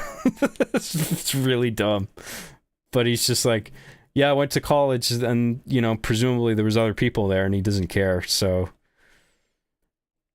But then, like, come season 5, when I was making this show serialized, and taking, like, the themes and the plot way more seriously, I was just like, how would they actually feel about the situation that they're in? Chief wouldn't give a shit, but Arbiter, I feel, would actually, like, this would weigh on his mind. You know, and it's just like at this point, he's studied human beings to a degree, And he's just like thinking at that point, all of a sudden, like, what would people think if they saw us? You know, it was sort of like, it would be like Sid at the end of Toy Story 1, you know, where Woody comes to life and he's just like, ah, right? So I feel like that's how, I think Arbiter thinks that's how people would react. And I suppose you could chalk that up to like Arbiter just being naive in the beginning and not really thinking about it. And then studying human beings as time went on. And then by season 5, it then became a concern for him. I don't know. I guess that's my headcanon. I pulled it out of my butt. Thanks for that, officer. I did it for the aesthetic. Really appreciate it. Adam Darwick for $5 says, you said it, Chief as the Vito Corleone. You have to make that video now. I have thought about that, but I can't think of an angle. Because, like, I have a limited amount of characters to work with. And then it's like, if I were to do a Godfather parody, it's like, okay, Chief as the Godfather. But then who's his criminal network? You know? Like, would Arbiter be working for Chief? That doesn't feel like a funny role, because I feel like whatever Arbiter's role would be, it would have to be, like, counter to whatever Chief is doing. So Arbiter would be, like, I don't know, one of the antagonists, like Sollozzo or something. Or McCluskey, or the senator from part 2. Something like that, you know what I mean?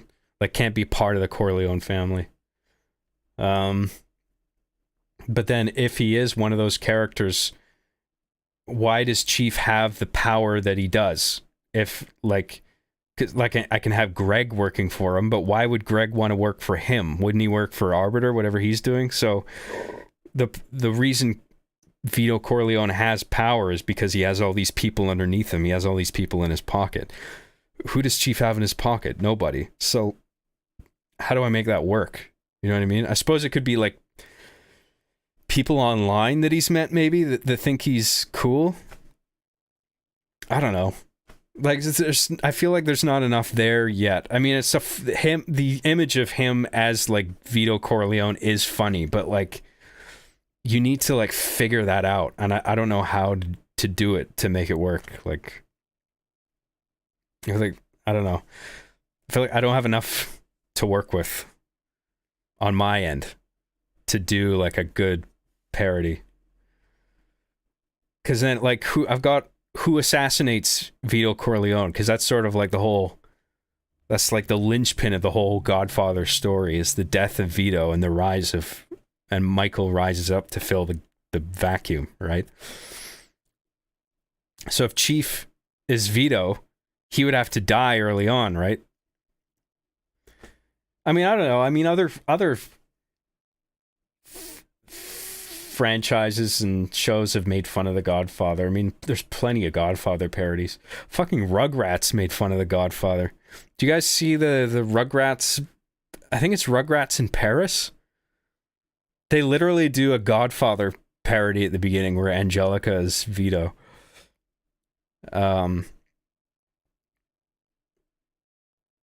I could probably do something. I just need to think about it more. Even if it is just like I will grant this wish on the day of my daughter's wedding, right? Like, what would Chief's equivalent of the day of my daughter's wedding be? You know?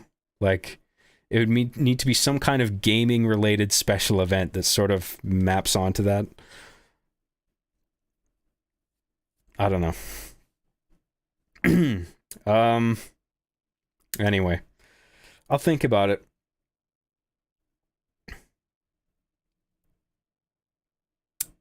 The Sassy Duke, parentheses, clips, for $2. Oh, we have a clips channel. Hey, John. Congrats on 100K. You deserve it, man. Heart emoji. Thank you very much. The Sassy Duke. Appreciate it, man. Darren for $10 says, I've never thought exclusives were a good business practice. You make much more money by allowing people to play a game on other platforms. No one should be forced to buy a $500 console for one game. Well, nobody is being forced, right? I mean, it's up to you whether you want to play the game and buy the console to do it. But like, I know what you mean. Like, it's lame that to play Spider-Man 2, I have to pay $600 for a system that I'm probably not going to play anything else on. But I mean, apparently it is very profitable for Sony. Like, they're making all this cash off the PC releases that they're not making from their PS4, PS5 releases. That's why they're still doing it, right? I mean, if they could bring the price of the PS5 down at least, but I don't know. I mean, there's sophisticated tech in there. I don't fucking know. Anyway, thank you, Darren. Derelict Country for 2, is that euros? Did you watch any of Sam Hyde's Fish Tank? No, I meant to, though. It looks interesting. I keep forgetting to check that out. It's sort of like Big Brother, but with like YouTubers, which sounds fucking cringe, but it might be a good kind of cringe, I suspect, like actually funny. Thank you very much. Kiro for $4.99 says, "Hi John, it's been a while. It was Flick's birthday today." Hamster face, lion face. Happy birthday, Flick. Don't know if that person's here, but that's nice to hear. And thank you very much, Kiro. It's cool to hear from you again. Thank you. Chemo Bog for $9.99 says, "After seeing you on EFAP, I've decided to finally watch Arby and the Chief. 3 seasons in and really enjoying it. So nostalgic for old Halo days. The voice acting you do is hilarious. Good music too." I'm glad you're enjoying it. Thank you. It's cool to get to be still getting new viewers after all this time, you know? Like the show, I made the show years ago, but there are people just discovering it now and being like, holy fuck, this is like, it might even have been before their time, but they can still appreciate like the fact that it's sort of a historic time capsule. Like, oh, it's like, oh, that's kind of what it was like gaming in 2007 or whatever, you know? I'm glad you're enjoying it. Thank you. Chemobog again for $1.99 says, "Your death screams sound a lot like South Park's." Oh, well, yeah. I mean, I'm so influenced by South Park. There's a lot of South Park in the show, just in like the approach to satire, the sort of voices that I do, the screams, the sort of cynical attitude sometimes. It's just very South Park-esque. Apparently they just put out a new thing. South Park has a new Paramount, I don't know if it's a movie or like a new episode, but it's like all the characters are gender swapped. Like the cast of boys, they're all like non-white lesbians now. It looks pretty funny.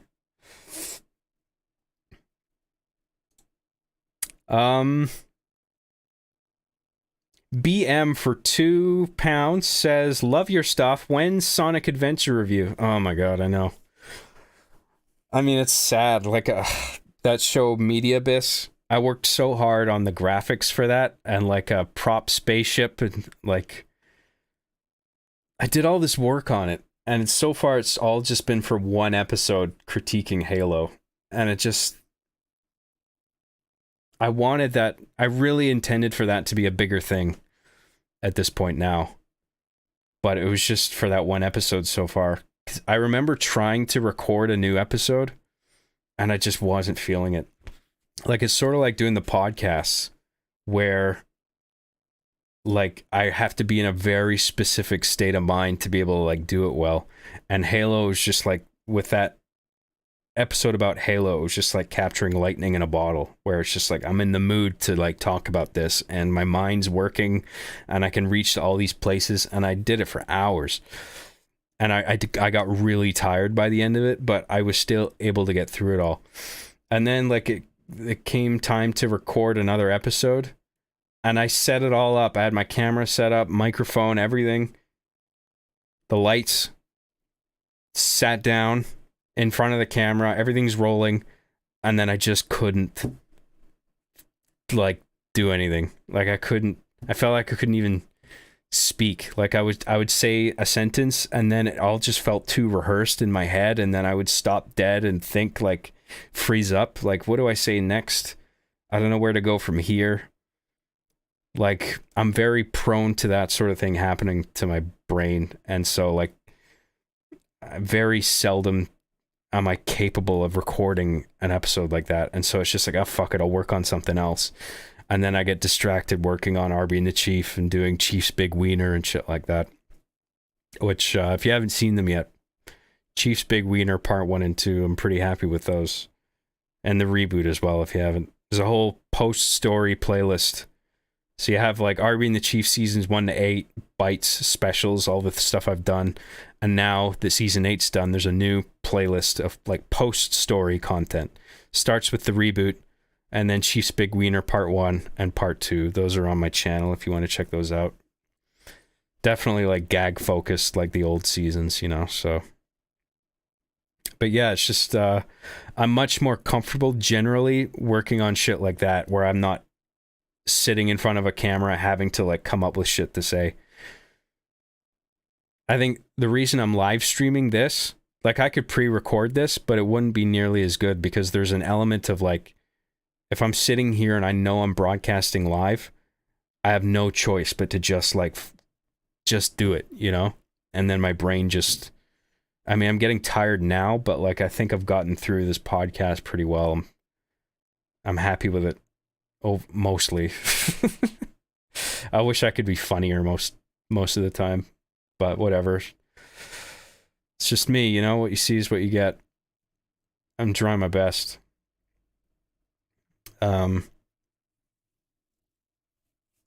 Where was I?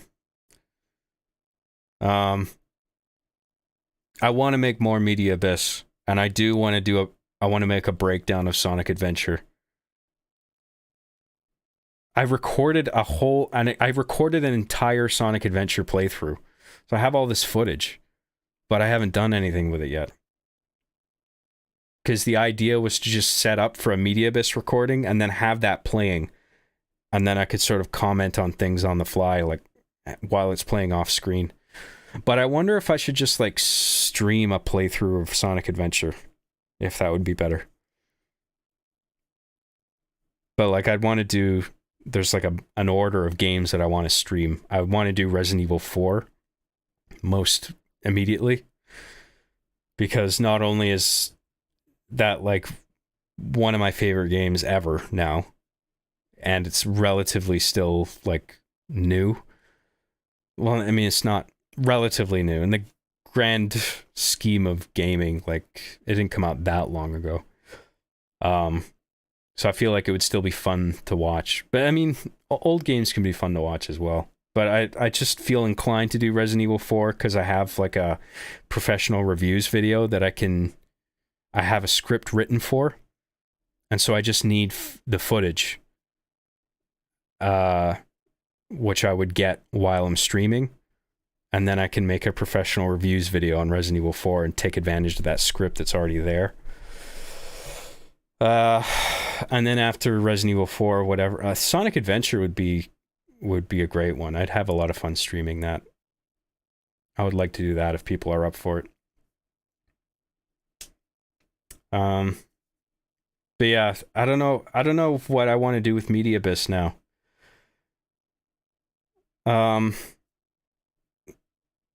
I wonder if I should just turn it into a live stream show. Maybe Media Abyss should be this, like my podcast. You know what I mean? Instead of just an offline recorded breakdown sort of thing. Because of just the infrequency of me being capable of recording something like that. Maybe I should just make the Media Abyss the live stream show. I gotta think more about that. It's food for thought. Anyway, thank you, BM. Really appreciate it. Lucky for $9.99 says, Job, where's my Sonic update? Have you played Frontiers yet? Also, eat the foam. The foam. I played Frontiers. I wasn't that impressed with it. it gets like overwhelmingly positive reviews on Steam. And I'm just like, this is painfully average. If that. Like, it's kind of fun, but it feels like janky. It feels like third party, like a fan-made game almost. I don't think the art style works. I don't think putting Sonic in a hyper-realistic, well, not hyper-realistic, but you know what I mean, relatively speaking. It's sort of like a grassy field. It looks like it's sort of like realistically rendered terrain. It's nothing like Green Hill Zone. That's what I'm trying to say, right? So I don't know. I don't really... I mean, I guess you could argue Sonic Adventure was sort of like that, but like, I think the more colorful nature of Sonic Adventure and the lower resolution textures and geometry because of the limited hardware of the Dreamcast, I felt like the aesthetic worked better for that character. But now it's like you're plugging Sonic into this, like, it reminds me of like one of those Unreal demos that just looks like weird. It's like the origin of that Nintendo hire this man meme, right? Where somebody makes like an Unreal mod. Like, here's Zelda or here's Mario running around in this hyper realistic environment, and it's just like, oh my god, such good graphics. Hire this guy.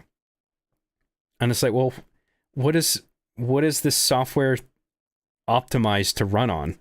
Like a fucking high-end PC with a 4090 Ti graphics card? Like, will this run on a Switch? Probably not. Yeah, I don't know. I mean, I got bored of Sonic Frontiers. Like, I saw the reviews and I'm just like, let's try this. Like, maybe this is actually all right. And I was just like, it's so meh. I don't know if it's just like the opposite of review bombing. Like, Sonic fans are just like, oh my god, it's the best game ever, because they're so desperate for a Sonic game to like knock it out of the park, even though they already got that with like Sonic Mania. But I guess they just want like a new approach to Sonic to do well. I mean, the idea of putting Sonic in a giant overworld with plenty of space to run around in is actually a pretty good idea, where you, like, full 360, you can run in whatever direction you want. That's a cool idea, but I've seen it done better in like fan mods. Like, there's a mod that's like that's got like Genesis graphics that does that 360 open world thing, and it looks way better. It looks like it plays better too, like it's more fun. I forget what it's called. But it was just like a fan project somebody uploaded. Yeah, it looked like it was 3D, but sort of Genesis style graphics. It's sort of like something that might run on the Sega Saturn or something like that, you know? It would use like 2D sprites in a 3D space sort of thing. But yeah, Sonic Frontiers, nothing special. I felt, it just felt kind of janky, meshing a bunch of art styles that don't fit. But whatever, if people like it, I mean, whatever. Cool. Thank you, Lucky. Possessed Pear for $2 says, future YouTube hero here. Is See Me After Class coming back ever? I mean, this is it. What do you want? Just the name? Like, if I call this See Me After Class, yeah, it's got a different title, but this is what See Me After Class was. So, I mean, I don't get the attachment to the title. I feel like John Graham Show is better. See Me After Class is just kind of like... I feel like a lot of YouTube streamers, their streams are just called their name, basically, or the alias show, whatever their alias is. So I don't know, I just felt like that's... I don't know, I just like this new title better. I like see me after class existing as sort of a prior phase of my streaming. And now we're on like a new chapter sort of thing. I don't know. I like the new title. I'm not really a fan of the See Me After Class title anymore. Chris SSG Mayan for $5 says, "Can you take us through any FL Fruity Loops project you got cooking up?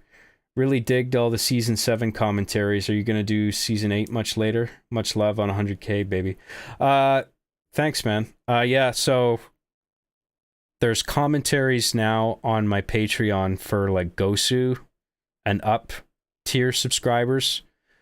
For Master Chief Sucks at Halo, all the episodes and all the Arby and the Chief episodes from season 1 to season 7. So there's commentaries for all of those now.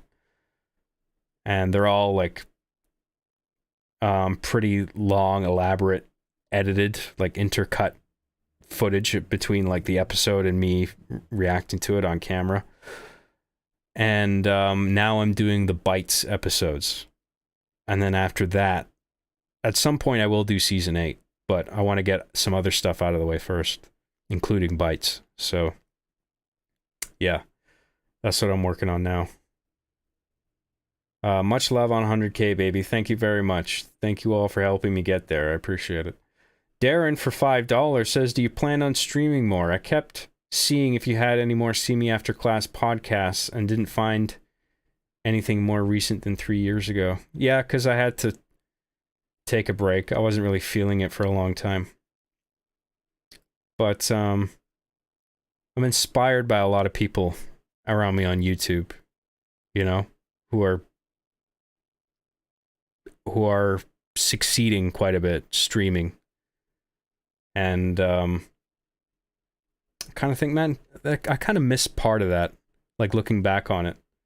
Like I felt for a long time I needed to stop because it wasn't making me happy. But I think I've sort of, my perspectives changed a little bit. I do miss it sometimes, but I don't want to do it. It's not something I want to do that frequently. Like whenever I have things to talk about, I don't want to do it just cause, like every day. I feel like I don't have enough to say, you know? So yeah. Whenever I feel like streaming, I'll do it. I don't know when, but yeah. What else?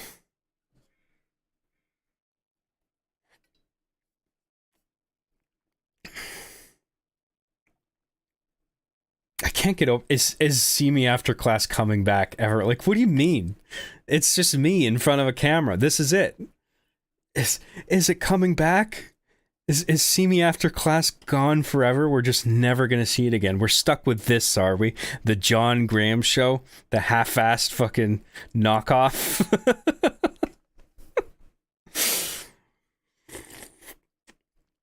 I'm just fucking around.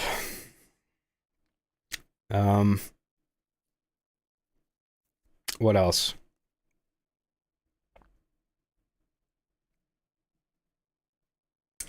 Dark Guns for $1.99 says, "You're a pretty cool guy, making me XD forever. Forever, okay."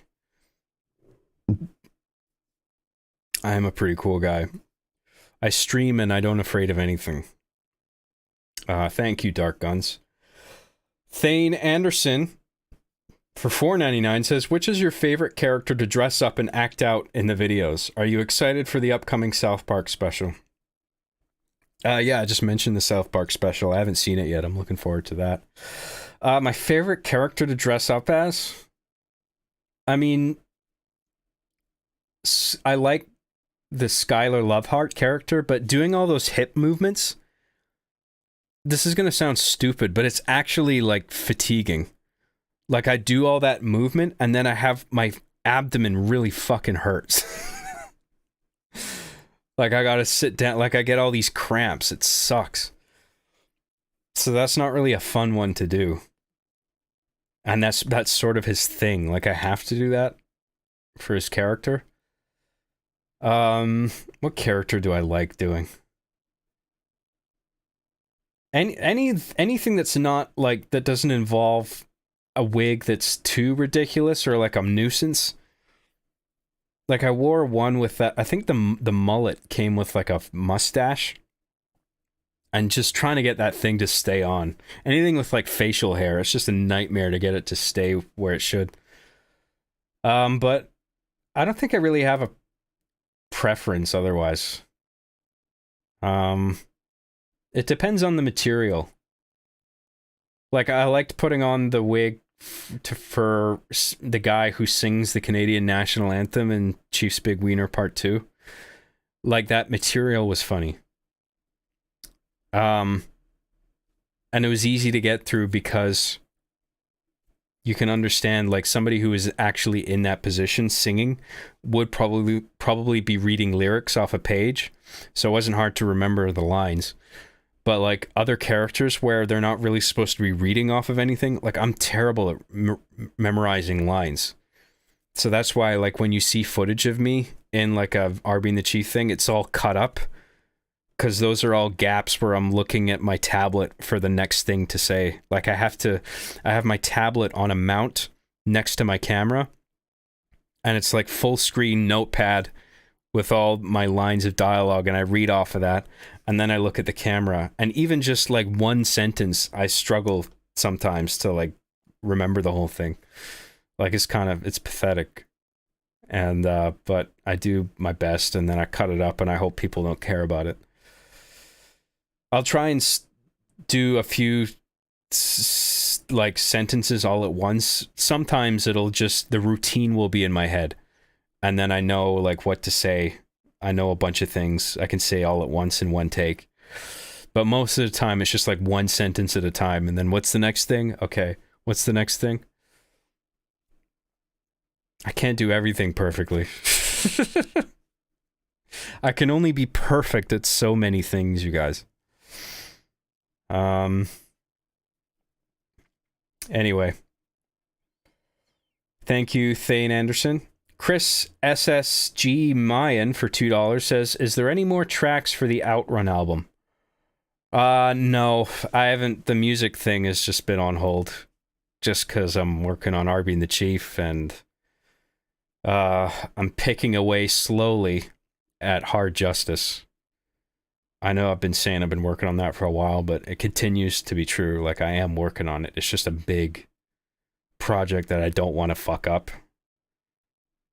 And, you know, it's not ready till it's ready, sort of thing. But I am slowly picking away at it.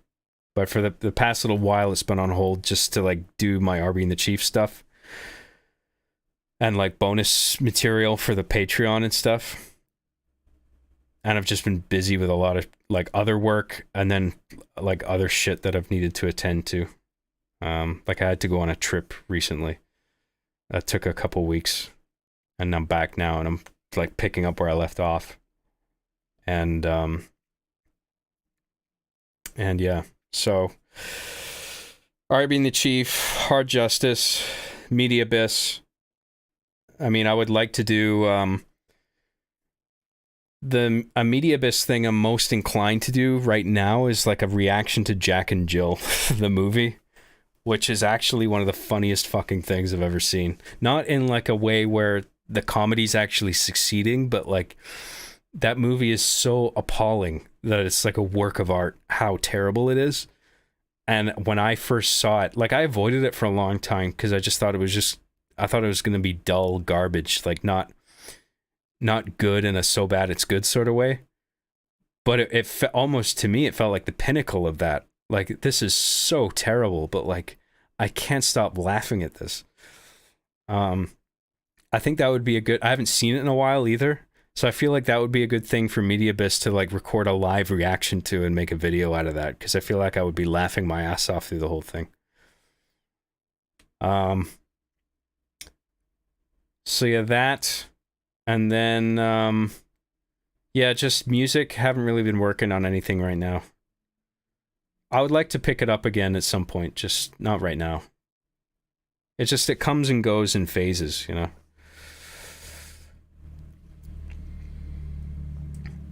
But I appreciate your interest. Thank you.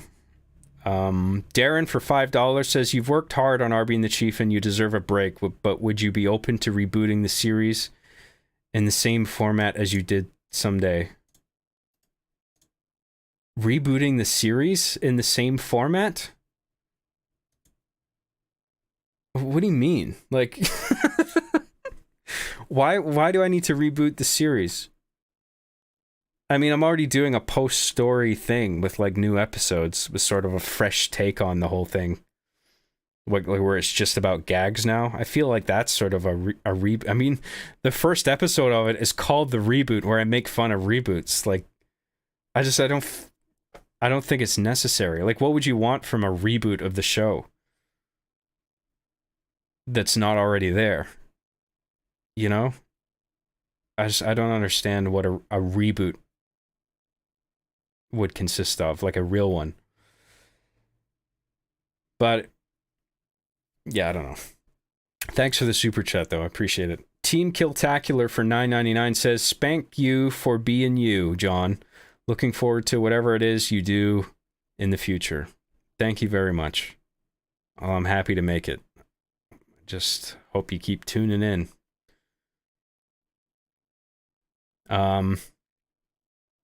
Chris SSG Mayan for $5 says, could you do more things like 2001? Parody bites that are more serious, that only take place in Reach. Could have some really funny, serious stakes.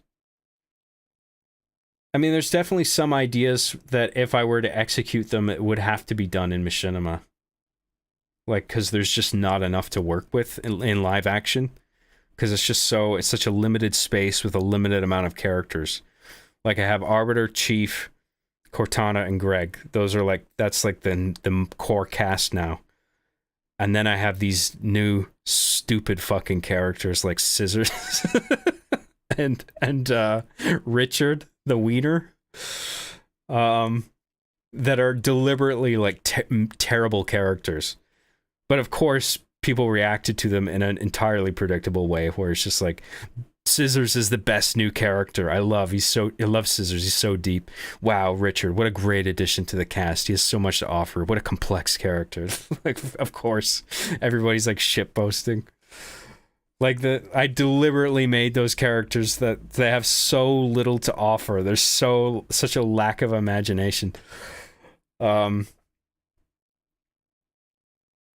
Like, so, I mean, like Skylar himself, he's just like, I don't know, this could be a character. Like, he literally just picked up the closest object next to him, and he's just like, this could be a character. Scissors, yeah, why not? Like, and he just speaks in the most flat, monotone voice. Hey, fellas, it's me, Scissors. That "hey fellas" is for some reason his catchphrase. Or that's not a catchphrase, but that's how he starts off a lot of his dialogue, I feel like, or that's how he should. That just came to me. I don't know why. I feel like he should just do that every time. Hey fellas.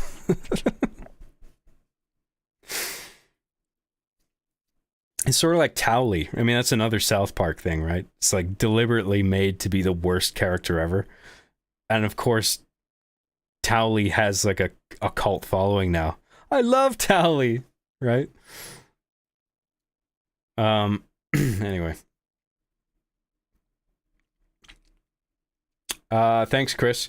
CB Gog for $4.99 says, congrats on 100K, John. Been loving the commentaries of the RB seasons and was curious if you intended to do season 8. Oh yeah, I'll do that eventually. I want to get other stuff out of the way, like the bites and some other stuff here and there, like the movie maybe. And maybe, I don't know, some other legacy stuff. We'll see. Team Killer. Oh, yeah. Team Killtacular for $9.99 says, don't know if you mentioned this already, but what's the progress on the Hard Justice outline script thus far? I really enjoyed your concept sequence. I keep thinking I'm in like a state of finality with it in terms of like just an outline of scenes from start to finish. Like, so I have 25 different versions of a breakdown of like just every scene in the entire season. So it's not just one episode. It's like an entire season from start to finish. I have 25 versions of a list, at least, of just like this scene, this location, with this thing that happens plot-wise, with these characters. And then I have a line like that for every scene in the entire season. And I've constantly been reworking that and workshopping it and writing it from scratch, because that's just the way I like to do it. I like to write an outline and then write another outline from scratch. And then if there's any differences between the new outline and the old outline, then I gotta write a brand new one and start from scratch again. And I'll keep doing that until I reach a point where the newest outline I write is basically the same as the outline that came right before it. Then I figure in my head like it's concrete, and it's like I feel like I know pretty solidly what I want to do now. And then at that point I would flesh out all the dialogue and what specifically happens beat for beat in every single scene. But then that sort of that has the potential to change the plan altogether, because sometimes in writing dialogue for a character, they'll take you in directions you didn't really expect when you're trying to write them as genuinely as possible. I mean, when you're writing the outline, you try as best as you can without going into the dialogue writing process to figure out like this character would do this, they would do this makes sense. But then it's always the case where it comes down to the point where you're writing dialogue. It's like, oh, I feel like this is going over here now. And it makes sense for this character. It feels natural. And if I were to stray from that and stick to my plan, I would be not being genuine to this character. Like, I feel like you create characters and you be consistent with the way they behave and have them do things that make sense. And so sometimes you have to rework your original plan, even though you thought it was concrete. You have to rework it based on dialogue that you wrote. And then you sort of revise the plan. And then you go back to the dialogue writing and pick up where you left off. And then you eventually have a whole screenplay that's in like a rough state. And then you comb through that over and over and like check all the individual lines of dialogue. Like, that makes sense. That makes sense. I don't need this. I don't need that. So you start off like as broadly as you can. Like, you like start with a theme. And then it's like, here's the 3 acts. And then it's like you go down to the level of sequences, where it's like this sequence of scenes and then that one that sort of broadly, it's sort of like a treatment but in point form at that point. And then like a scene breakdown, right? And then if the theme changes at any point, you sort of go back to the drawing board. It's like, the theme is this now. Does that change my act structure at all? If yes, then yeah, rework that, then rework everything else. Like, there's a lot of steps to it. And because I'm like doing everything all at once, like a gigantic movie, like it's a lot of material to go through.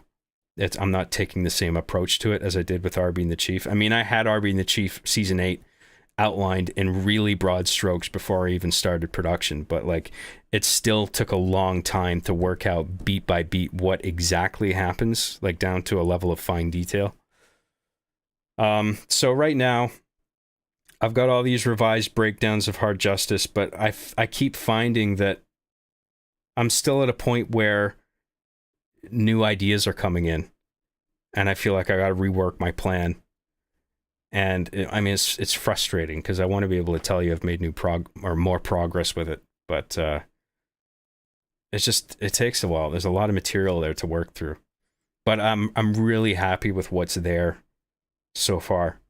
And one of the things I like about it is like I sort of have I mean, I know Bernard and Eddie didn't show up in the Hard Justice promo that I did, but they are actually core characters in this season I have planned. So you have the cops on one side, and then I have this alien character who's really sympathetic, but who's also the antagonist of the whole thing. But you totally understand where he's coming from. And then eventually they clash. And I feel like there's a lot of like cool drama there where you're not really sure who's the good guy, who's the bad guy. I'm really happy with that aspect of it. It's not just like bad guy bad, kill bad guy, the end. You know, there's a moral complexity to the whole thing, which I'm really happy with. So I want to get all that right, you know. Sort of like cupping water. Just you try not to let it run through your fingers and preserve as much of it as possible right up until the editing phase, you know. Anyway, so that's sort of where I'm at on Hard Justice. I wish I could be more specific than that. Because I wrote a bunch of like just screenplay material, and then I stopped for a while, and now I feel like I gotta just start from scratch again because it's been too long now, and that's a really frustrating. It's like I gotta write the whole thing in one piece, or it just doesn't get done quick enough. But then it's so much material to write. I don't know. I'm working through it. I need time with it still. But hopefully, like in the meantime, the RB and the Chief stuff is making people happy. Like I'm really proud of the work of like the reboot and Chief's Big Wiener and stuff, and I'm still getting stuff out on a monthly basis, so hopefully people are happy with it, you know. What else? I've really enjoyed your concept sequence. Oh, thank you, man. Yes, I was happy with that too. I'm glad you enjoyed it. I'm glad you're still looking forward to it. I'm getting there. It is something I really care about, so I would like to make it eventually. I want to make it awesome. Keith Skull for $10 says, what programming languages have you messed with when game developing? Also, do you make enough to live off YouTube without Machinima? So that was actually one of the things I wanted to talk about in this episode, but I just didn't get around to it because it's a big subject and I'm pretty tired already. So eventually I want to make a video game. Like people have asked me if I ever want to make like a movie. Obviously, because I'm a filmmaker, but I would sooner make a video game than a feature-length movie or a short film. Because I care a little bit more about it at this point. I would love to make a video game. It's just like what type of game do I make? What takes advantage of like what I'm good at most? You know, like what would play to my strengths more? So definitely something that's like story driven. And so it's like, okay, if I'm going to do something story driven and comedy driven, then maybe there should be like branches based on dialogue choices and then multiple endings, right? Or do I just make something linear and the sort of the hook of the game would be just the comedy aspect of it? But then like what's the gameplay loop, right? Is there combat? Is that something I'm ready to take on? Because I kind of tried that with my top-down Polyfrost shooter game, but then when you're doing a top-down game, programming the AI all of a sudden becomes much more complicated because you have to program enemies coming at you and working out how the optimal path to get to you based on multiple axes, right? So like if it's top-down, you're dealing with the X and Y axes, right? But if you're doing like a side scroller, it's much easier, right? Because enemies, it's simply like players over there in relation to enemy goes this way. Player passes the enemy starts jumping this way to get at you, right? And it's just simply like move left or move right. It's what the AI basically boils down to.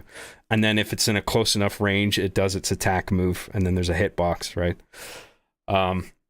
So if I'm gonna do a combat thing, it would probably be a side scroller because I don't know how to like. I'm not advanced enough in programming to like do a whole like RPG thing. Because like where you get into like random encounters and then like you have like the menu of like attack and items and whatever. Like that's a lot to code. So what I'm most excited about making is either a story slash comedy driven top down RPG that sort of plays like Pokemon. But then if I'm going to do that, I don't know what the gameplay loop of it is. If it's just going around talking to people and picking up items, or if there's going to be a sort of a combat element to it, kind of like how you would get into encounters with Pokemon in the Game Boy games. Or the other thing I would really like to do is a first-person horror game, and sort of do like a haunted house sort of thing, which I know is a super overdone thing, but I feel like I could actually do it well. And I've thought about it enough that I think I've actually worked out for the most part how I would accomplish it on a programming level and what the gameplay loop is. So I've actually made the most progress with that just on a blueprint level. Like I haven't even started drawing any assets or like coding anything. I'm still in just the blueprint brainstorming phase for all these gaming projects. And I think the one I feel like I've made the most progress with mentally is like a first person horror game, because I feel like I could make something like that's like scary. And I would want to do it like sort of a lo-fi PlayStation 1 style graphics sort of thing, because I just love that aesthetic. And I feel like I could build a really strong atmosphere.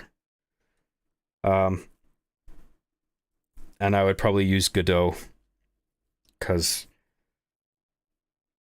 I mean, even I wanted to use Godot to use it even before Unity, and everybody hates Unity right now because of the recent, shall we say, predatory monetization models, where they wanted to charge a fee for developers based on every installation of the game.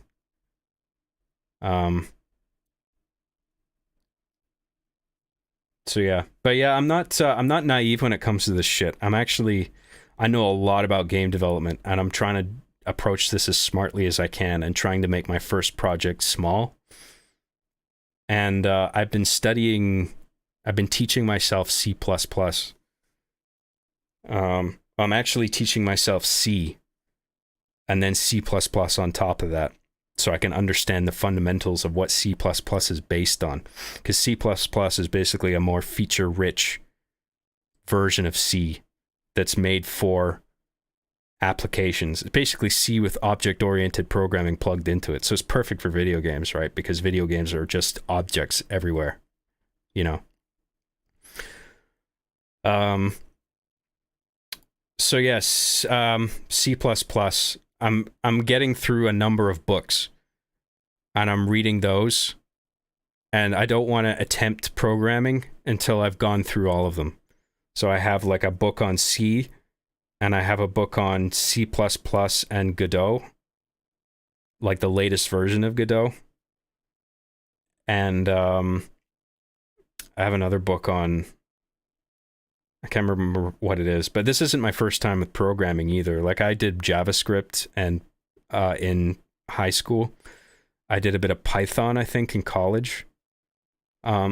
So I am not approaching this in a naive, like, I'm going to make a game. And then they get to doing it. And then it's like, oh, this is a fucking nightmare. I don't know what I'm doing. I actually do know what I'm doing. But it just, and I realize the scale of the workload, and I'm trying to like approach my first project in baby steps and try to get all the material out of the way that I need to first, like reading these books on programming and just understanding what's going on under the hood from a programming standpoint. It's really interesting too, because from what I've read about C, I've already learned so much about like the way games work that I didn't really understand before until now. Like a lot of the reason game glitches happen is either functions that are meant to be executed independently, the instructions of those stacking and overlapping in ways that the developers didn't intend. Either that or manipulating how data gets stored in memory addresses and moved around, and improperly defined arrays of memory addresses. when you understand all that, so much of like glitches makes sense. Like I never understood the whole, like, you know, in Pokemon Red and Blue, like the old man glitch that you would use for encountering missing No as well as duplicating items. For the longest time, I knew how to do it, but I never knew exactly why it worked the way it did. Now I understand it perfectly, and it's really interesting once you understand the programming and the numbers of it. You know, where all those values are being stored in memory and what certain areas of the game are being used, and like, it's really cool. So so C++ is definitely interesting, and it's still like the number one language to go to for writing video games, like code. Um, I mean, there's other like, I mean, you can take advantage of certain like new software where it kind of does everything for you. It's sort of like blueprints where it's almost like dragging and dropping Lego pieces and connecting them together, right? And those blocks represent like pre-written code or algorithms or whatever. But I want to know what's going on under the hood. I don't want to rely on like blueprints. I want to understand exactly what's going on with every single instruction, you know. And it can be quite difficult, especially like if you're reading code that someone else wrote. It can be hard to figure out exactly like what's going on and why it's happening, you know, because sometimes it's like, okay, I understand X is this, Y is that, Y is being put to here to temporary storage to put it here, and then it's added to this and multiplied, but why even is any of this happening? And if the code isn't well structured, then it's like, what the fuck is any of this doing, right? So it's always good when people write like comments in the code where it's just like, this chunk is for this chunk is for that. And I think Godot has its own language too. So if I were to be using Godot and writing code, I would be writing in Godot's proprietary language. But the thing is, if you understand C and C++, it's then very easy to understand what these other proprietary languages are doing. Like whether it's Game Maker Studio or like Unreal. I think uses C++. You can just write code in C, and then Godot has its own language. Yeah.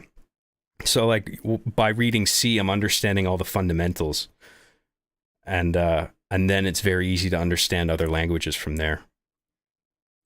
But anyway, yeah, game dev is a whole thing. I would love to make a video game one day. So, yeah. That's I don't know when that's coming down the pipeline though. You know, that could be years from now. But I would love to make a first person horror game that's sort of like PS1 style graphics. Yeah.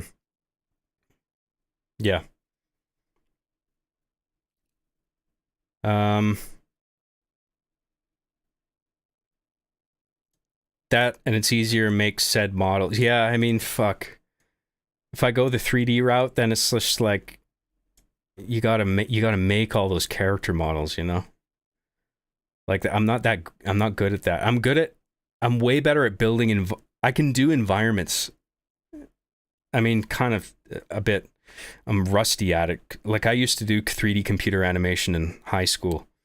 I was quite good at it. I got like A's every time. But like I'm not that quick at it. I'm pretty rusty now. But I think I can build like a house and a surrounding environment with like low poly foliage and whatever else.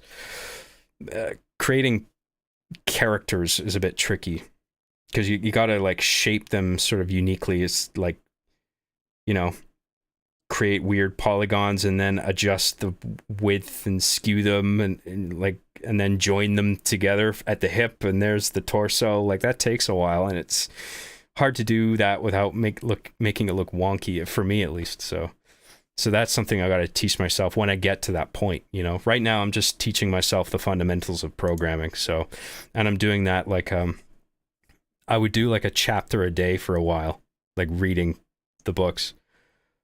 But, and then I stopped for a while. I shouldn't have, but I got distracted with other shit.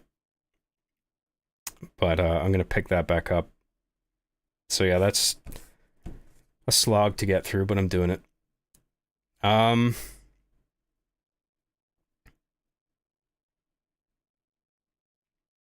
What have we got here? What else?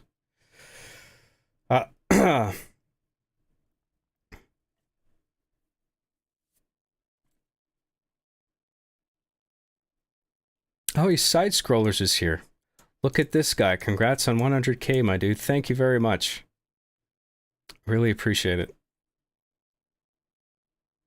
Once you've learned the syntax of a language, you should take some uni programming 1 and 2 courses. Oh, yeah. Maybe. I feel like I can just take, like, you mean like online courses? Like Skillshare, one of those kind of things? You've been going gym? You look a bit swole today, bro. I have been working out. I have this new exercise regime. It's just like whenever I feel like a little bored or in a relaxed state, I'll just be like, okay, let's do an exercise and let's just do 1 rep to exhaustion, and then I'll go sit back down and do whatever. What I do right now is I alternate between squats and calf stretches, and then I'll go sit down. And then once my body's calmed down a bit and I'm not doing anything at the moment, I'll go and do push-ups to exhaustion. And then I'll go sit back down. And then the same thing again. Push-ups and calf stretches, sit back down, get up, push-ups. And you just do that throughout the day. And I'm already noticing a difference. Like, you got to play little fucking mind games with yourself, you know? Because, like, if I were to wake up every day and just have this huge routine of workouts to do, I'd be like, fuck that, I'm not doing any of that shit. And then just sit on my ass all day. But if I just treat it as, like, each time I go to exercise, it's just like, just concentrate on doing this 1 set of push-ups, and that's it. You don't have to think about anything else. Pretend like that's all you have to do today. And I just do it, and then I sit back down. And then eventually it's just like, you know, I'm not doing anything right now. I feel relaxed. I'll do some squats. And then same thing. It's just like, pretend that's all you have to do today. Don't think about anything else. And then just do it, and then it's done. And then you just repeat that multiple times throughout the day. And before you knew it, like, I did like 8 sets of push-ups or something like that in one day. And it makes a huge difference. I mean, there's something to be said for, like, what do they call it? The high intensity interval training, where you sort of like, you do multiple reps with like very slow or very brief periods of recovery, right? And it's like set amounts of like you don't do reps, you don't do the exercise to exhaustion, you do like a certain number, and then you stop and you rest for like a minute at most, and then you like do it again, stop. And then, like, yeah, the idea is to just get your body in like a high, like a mode of burning maximum calories, and your body is in that, your body is maximized in that mode when you're like, you've done multiple reps of the same thing with few breaks in between, something like that. And I'm probably butchering it, but like, I don't have the patience for that shit. I just want to do 1 rep of a thing until exhaustion, take a break, and then later do a different exercise to exhaustion.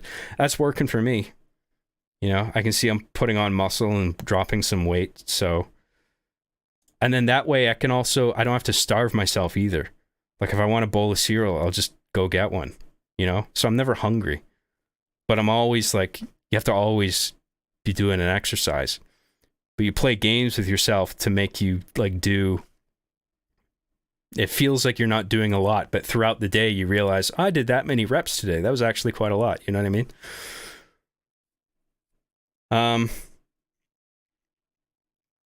Yeah, so I'm glad you noticed.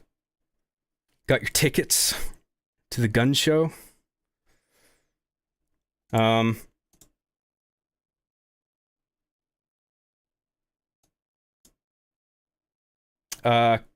Also, do you make enough to live off YouTube without Machinima? Yeah, I mean, through Patreon and YouTube partnerships, or not memberships. I keep fucking that up. Patreon, YouTube memberships, some ad revenue. I get a bit of ad revenue off YouTube. Some music album sales, like on Spotify. Oh, that's another thing, by the way. I have 4 albums, music albums, with all the tracks I've ever made. Most of them, anyway. I mean, there's stuff like pre-season 5 that I don't have the assets for. I don't have exports. I don't have project files. They're just gone. So, but everything I could gather, I've compiled into 4 separate albums, and they're now available on Spotify and iTunes for purchase. I don't know if you can buy them off Spotify, but they're on Spotify for at least free listening. You can buy albums off iTunes, or is it Google Play? I can't remember what it is. But yeah, anyway. So those albums are there. I make a bit of revenue off of that. And then I also have editing gigs on the side that I do. And I have one that's consistent, and I get paid monthly for that. So I'm doing all right. I'm saving a little bit each month. So I had a dip in my Patreon after I finished season 8, because I think a lot of people were like, I've been supporting this guy for a long time, and he's done his season now, so I'm done for a while, and which is totally fair. I get it. But I'd like to beef up the Patreon subscribers if I can, at least a little bit. So I'm putting out like the commentaries. Those have been coming out on a weekly basis. And I've done like I said, seasons 1 to 7. I'm doing commentaries on the bites now. But if anybody has any feedback on other things that I could be providing on like Patreon, like behind the paywall for like shit that people would like to see, but they're not, maybe stuff that I haven't considered, leave a comment or send me an email or something with an idea, and I'll definitely consider it. Because I want to make the subscription feel valuable to people.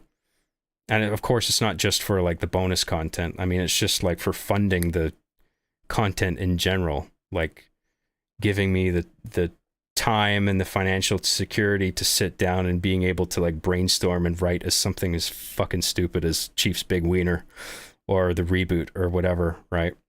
So those are sort of my mainline uploads.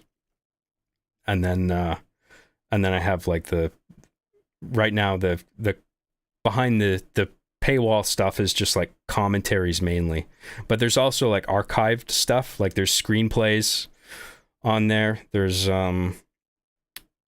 some behind the scenes stuff, like little clips here and there, but there's not a lot in that area, unfortunately. But I uploaded what I have. I don't end up with a lot of stuff on the cutting room floor, and like outtakes, I'll just throw that into my public releases after the credits if I have them. So I can't really use that as bonus content, but I'm open to ideas. So, and I appreciate everyone has and continues to support me on Patreon or memberships or whatever else. I really appreciate it. And thank you to all the new members on YouTube that I've got today. I've gotten or maybe just the one, or maybe it was more than one. I can't remember. It might have been just one guy, but I really appreciate it all. So thank you. There's also like other merchandise sales. Like there's not just the music albums, but like shirts. Like on what is it? Spreadshirt. That's the shop that I use. So on YouTube, there should be like a shelf on like the YouTube page underneath my videos or something, or on my YouTube channel, where it's like, these are the products that I have on Spreadshirt, and you can get like mugs and shirts with like a certain logo on it. But yeah. So yeah, those are the ways I pull in revenue. I could probably get a film job or something working on a film set, but I don't want to do that shit. It sucks. I'd rather just work on my own stupid videos.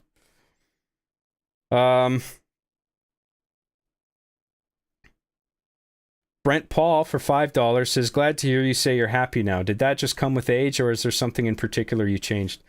It was definitely a change in my state of mind. Like it was, and that my depression earlier was based on a skewed view of success, where It's just like I should be working for a film studio by now. And it's like my view of YouTube back then was like, this is fun, but I feel like this is like stupid. I mean, I'm not trying to shit on anybody else who's on YouTube. I mean, I love that there's quality YouTube content. And then that's basically the realization I came to eventually, where it's just like people want quality YouTube stuff. So why don't I just do that and not think of it as this lowly profession where it's just like a dumb hobby? Like, what if I actually took it seriously, right? Because, I mean, people are on YouTube now more than ever. A lot of people have lost their faith in theatrical releases and, you know, shows coming out for these streaming platforms. There's so much dog shit, you know? I mean, my stuff is fucking stupid, but at least it's funny. At least I try to make myself crack up whenever I'm writing something, and, you know, I try to make something that makes people laugh as hard and as frequently as possible. So, I mean, for the funny stuff, I'll do like dramatic sort of stuff too, like Hard Justice. Which, again, I'm really excited about, but I still need more time on that. I don't know when it's going to be done. Just picking away at it, you know. But yeah, I feel a lot better about it now. Even as I'm like 35 now. And I remember being depressed at like 25 and thinking, oh my God, what am I doing with my life? So now I should be really depressed, right? But no, it's just a change in my state of mind where it's just like, you know, I'm okay with this. Like, people want quality stuff on this platform.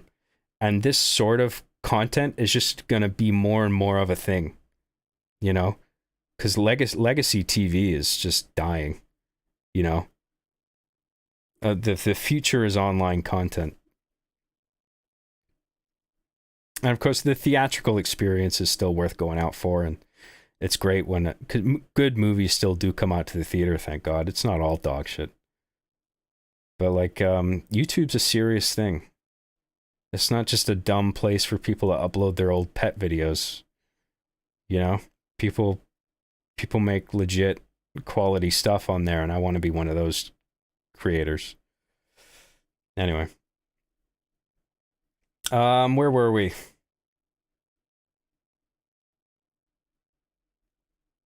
Thank you for the super chat, Brent. Christian DiRamio for $10 says, finally caught one of your streams again. Glad to see you on. Would love to play through Cursed Halo, or Chief Plays Cursed Halo. I don't think I've heard of that. You know what I did hear about, though, was somebody made a mod for, I think, Halo 3 on the Master Chief Collection, where you can play through the wedding episode built. It's like the wedding, the church, the half-assed church built in Foundry on Halo 3 for the original wedding episode in Season 3.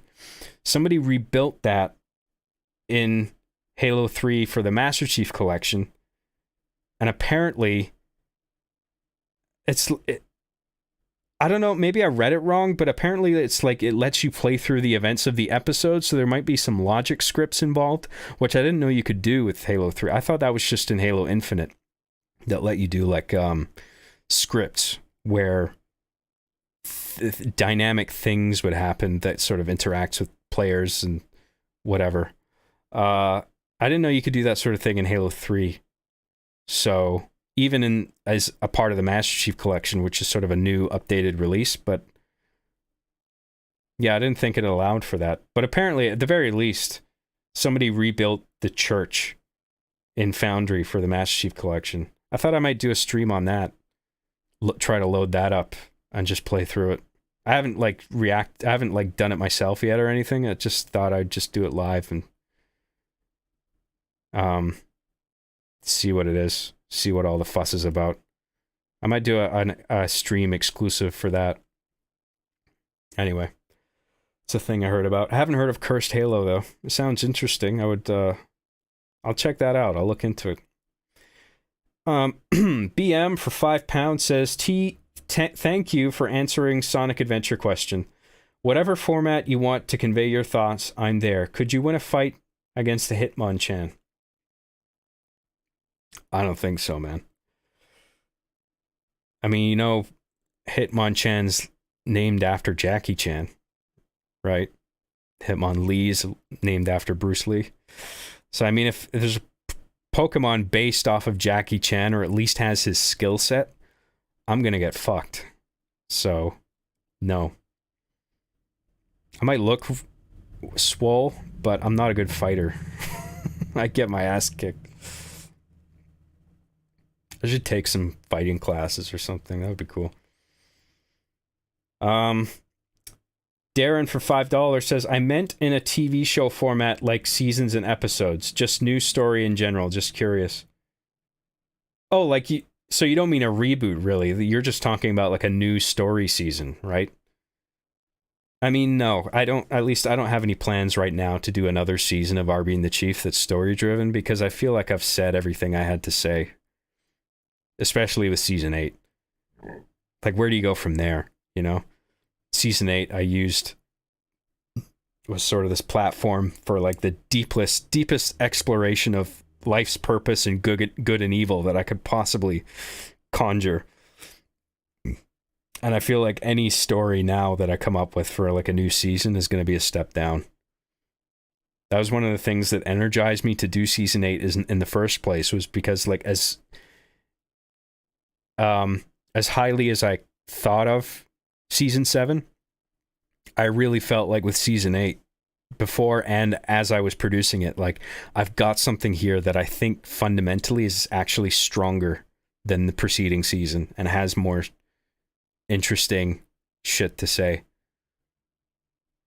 I don't know if it's like better than Season 7, but it's just, it could at the very least contend with it and be respected as like a thoughtful piece of work. But I feel like I don't feel that anymore. I feel like I got it all out with Season 8. And now it's just like, I'm quite content just doing new episodes with fart jokes and stuff. But what's great about the way Season 8 ended is it sort of canonizes everything. Not only retroactively the bites, but also the new post-story stuff. The reboot Chief's Big Wiener. As dumb as they are, and it doesn't matter how dumb I make them, they all actually still make sense in the context of the whole show based on how Season 8 ended, which I'm actually really happy with. I mean, the Season 8 definitely would have polarized people, and I think it did, but I think for the most part, people enjoyed it. And what it did to sort of canonize all the dumb, sort of shorter stuff around it, I'm really happy with. Even if it didn't, I would still do like the stupid shit and, you know, be happy with it. But I just like how the ending of Season 8 primed all that to like still make sense in the grand scheme of the show, while still allowing me to be as dumb as possible. In fact, in some ways, it's allowed me to even be dumber with it than usual. Because of the way Season 8 ended, it's like I can take the stupidity of these new episodes to like an even greater extent. It's interesting how that works. But I think I pulled it off, and I'm proud of it. I don't want to say too much about it because, like, I don't want to spoil it for people who haven't seen Season 8. If you haven't seen Season 8, I encourage you to watch it through to the end, because by the end, it has a very, very positive message that I think will help a lot of people in a dark place, you know? More so than any of the other seasons.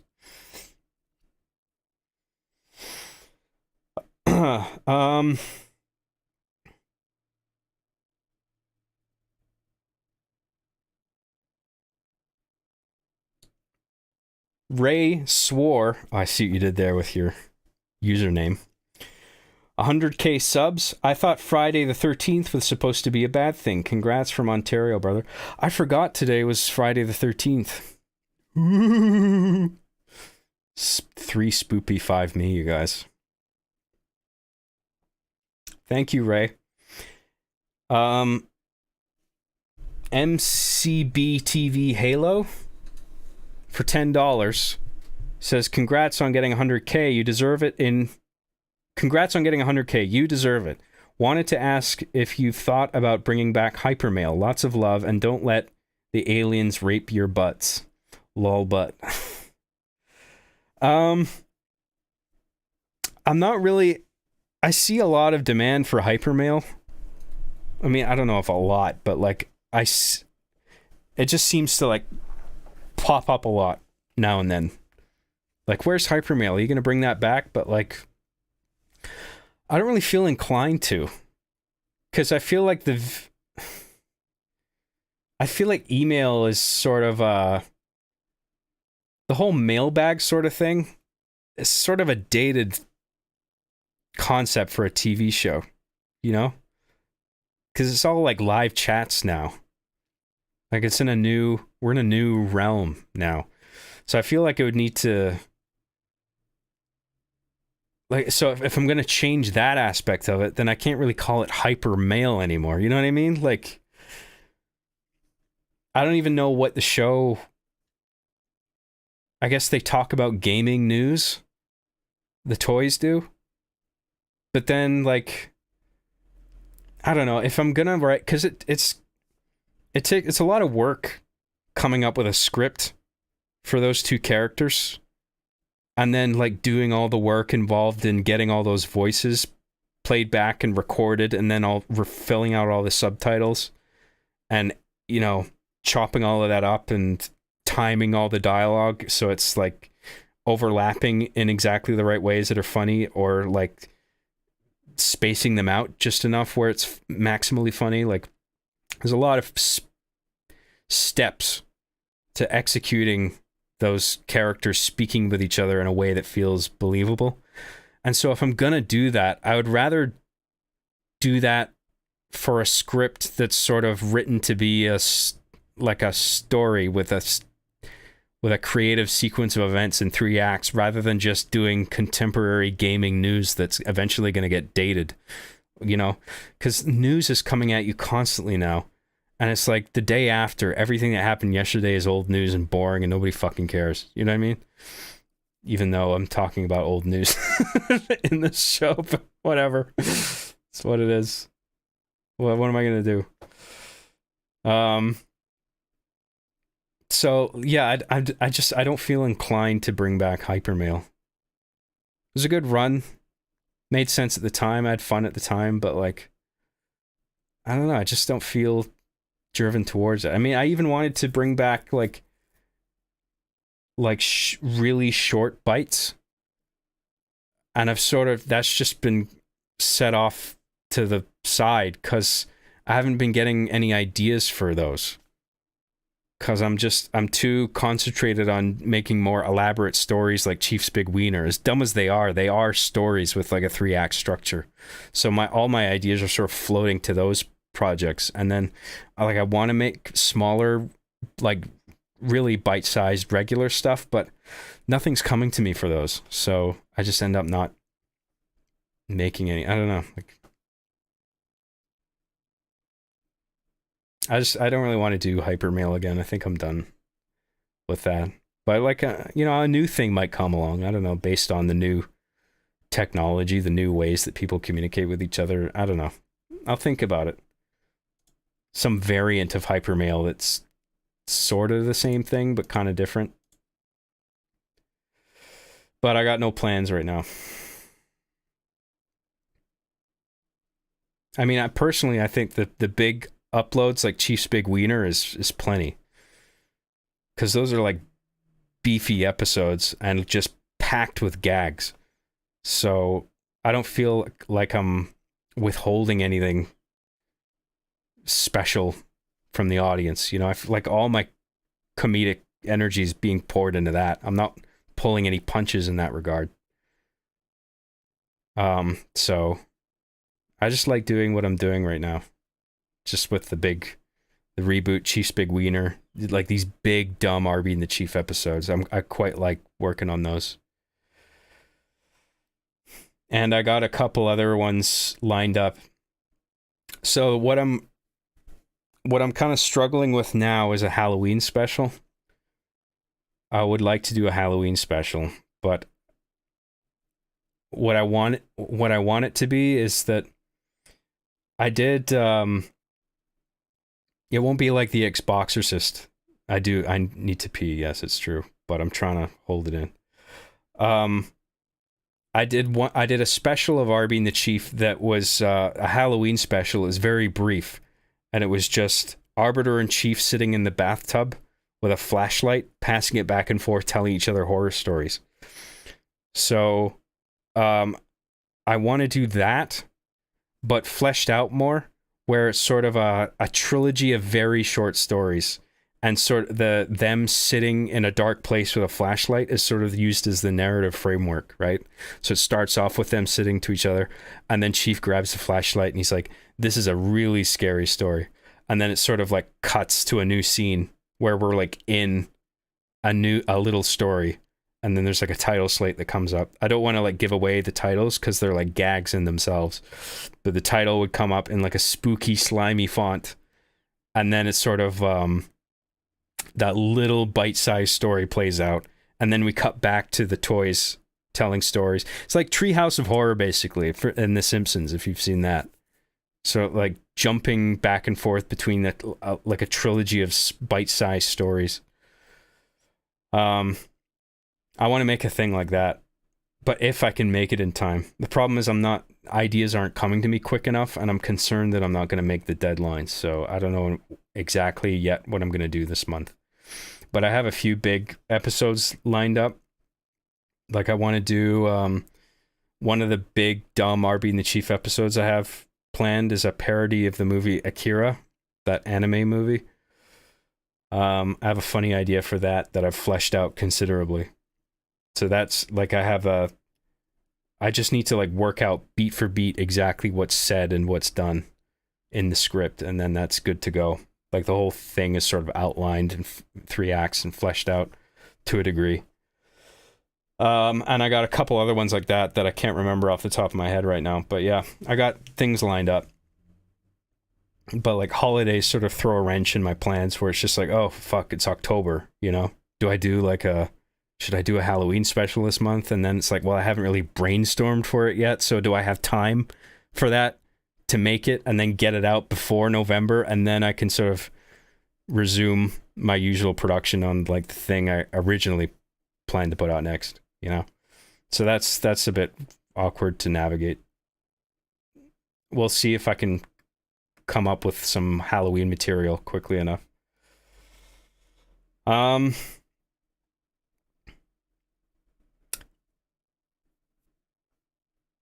Nate F for $2 says, do you still think all Japanese people are samurai? Yes, of course. They are born with a little samurai sword in on their back, with a strap and everything, in full samurai armor. And the sword grows along with them in proportion with their body. So I'm going to listen to you guys, and I'm going to go to the bathroom. So don't go anywhere, okay? Because I'm shaking around in my chair, and it's embarrassing. I got to go pee. So let me go pee for a minute, and I'll be back to finish off the rest of the chats, okay? Don't go anywhere.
Hello.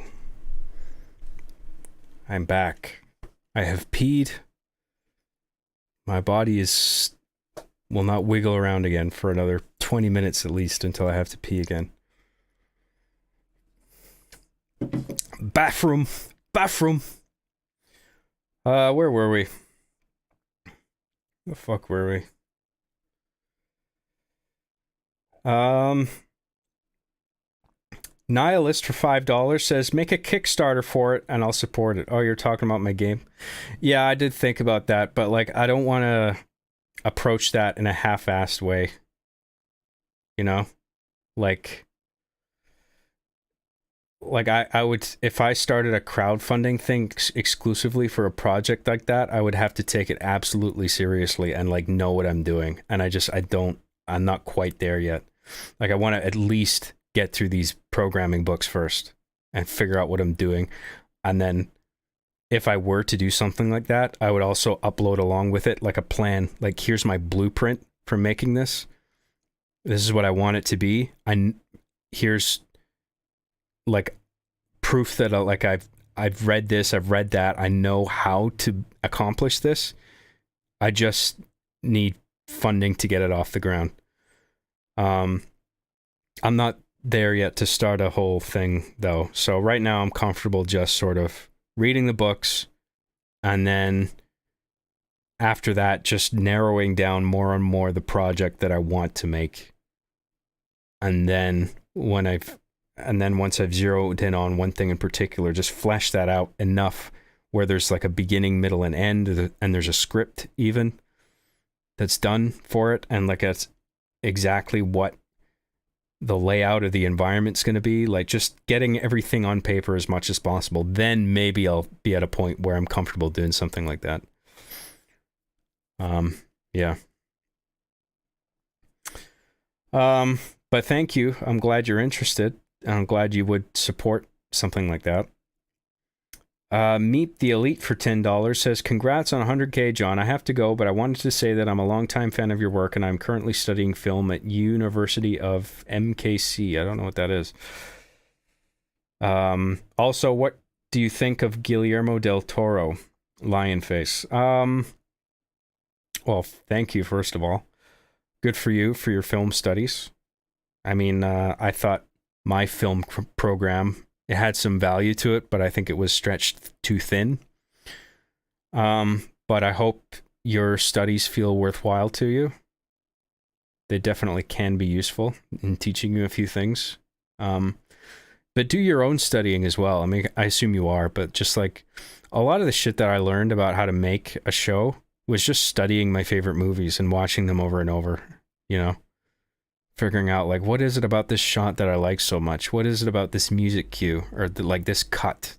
Like, what is it that's like so effective? Like trying to narrow down what exactly it is you like about a movie and just sort of try to boil it down. Like, what is it doing here that's like evoking an emotional response out of me? How can I do the same sort of thing? Yeah. What do you think of Guillermo del Toro? He's cool, man. I'm not a fan of every movie he's made, but like Pacific Rim was sort of like a dumb... I mean, it was fun, but it's like atrocious dialogue at parts, I felt. And he's made stuff like...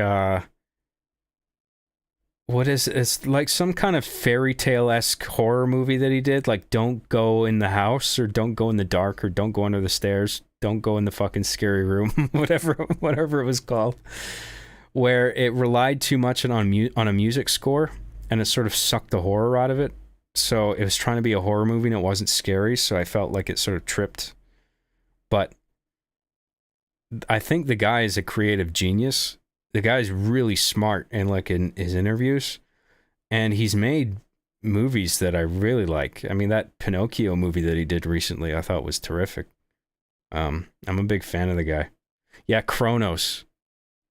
That was good. Devil's Backbone. I don't know if I've seen that. Scary Movies to Tell in the Dark. No. I know he produced that, but that's not the one I'm thinking of. There's a different one. Pan's Labyrinth, that was dope. Yeah, he's made some great shit. So, I really like him. Even if a director makes like a bunch of shit, if they make one good movie, like I'm a fan. Like M. Night Shyamalan, everybody rips on him, but like, dude made The Sixth Sense. I think that movie's fucking awesome. Like, that's one of my favorite ghost stories ever on film.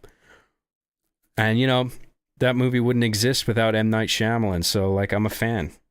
And I think he got too carried away with himself and his ego, but like I'll always wait for him to make something that's cool again. Like I didn't mind The Visit. I thought that was pretty neat. Anyway. Thank you, Meep the Elite. Baxter LD91 for $19.99 says, regarding Patreon, units on how you compose, shoot, edit, and what films and filmmakers you like. Oh, I totally forgot another thing I added to my Patreon. So for the $20 subscribers, I made tutorials. So I think it's a series of like 8 or 9 uploads altogether. And like these can be like anywhere from 20 minutes to like 2 hours. Like the first one on writing and brainstorming is like a 2-hour thing of me just talking about the writing process based on an outline that I wrote of like talking points. And then there's like an extra video for like I can't remember all the steps. Like writing and brainstorming is one. And then I guess it's like writing I don't know if screenplay writing I made as a separate one. I might have. But then it's like screenplay breakdowns and then like getting all the dialogue recorded and like live action dialogue recording and then like production, like all the live action recording, not only live action but machinima. So I did 2 example scenes. Like I wrote 2 example scenes, and in the tutorial videos I walked through the entire process of making them step by step, from writing all the way up to editing and sound design and everything. So it's like footage of me intercut with desktop capture footage of me actually working in Adobe Premiere and doing all these things. So you get to see like everything, like every step of it. So there's like hours of material there. So that's for like the $20 subscribers. That's like the highest tier that I have. And I put it on that tier just because like I consider that content particularly valuable beyond just the commentaries. So the commentaries are at like the $5 tier and the tutorials are at the $20 tier, but there's a lot of material there. So you can just do like a one-time purchase and then watch all of them and then just unsubscribe or go to a lower tier or whatever you want to do, right? So, but I don't promote this shit enough because I kind of feel weird about it, you know? I don't want to be hammering my Patreon on Twitter all the time. Like, hey, I uploaded a new thing behind the paywall. You got to pay for it. And that makes me kind of cringe doing that. So I tend not to, I upload shit to my Patreon and I think a lot of people don't know about it. They're just like, what? That's there? So yeah, there's tutorials for the highest tier, like video tutorials, like not just like text or like an audio podcast. It's like edited. It's footage of me spliced with desktop capture of whatever I need to do to get a thing done. And then there's the commentaries, and then there's screenplays, and then, yeah, other stuff I mentioned. Some music downloads as well, I think, are on there.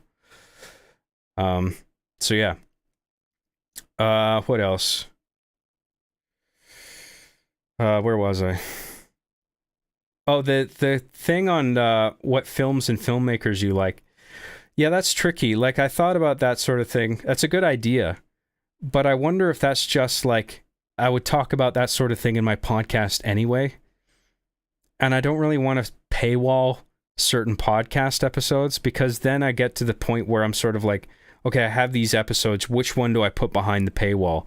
Oh, this one is an interesting topic. I'll make that one the paywall, or, you know, or whatever. Like, I don't want to like go there. That's kind of cringe to me. Like, I'd rather this show every episode of it was like publicly available, and people aren't feeling like, oh, he talked about this thing, but that's in this episode that's on his Patreon. Like, I don't want people to think that. I want people to just be able to watch whatever episode of the podcast they want and just have certain things on my Patreon that are sort of unique. Like the commentaries, I feel like that's a good thing to have on there.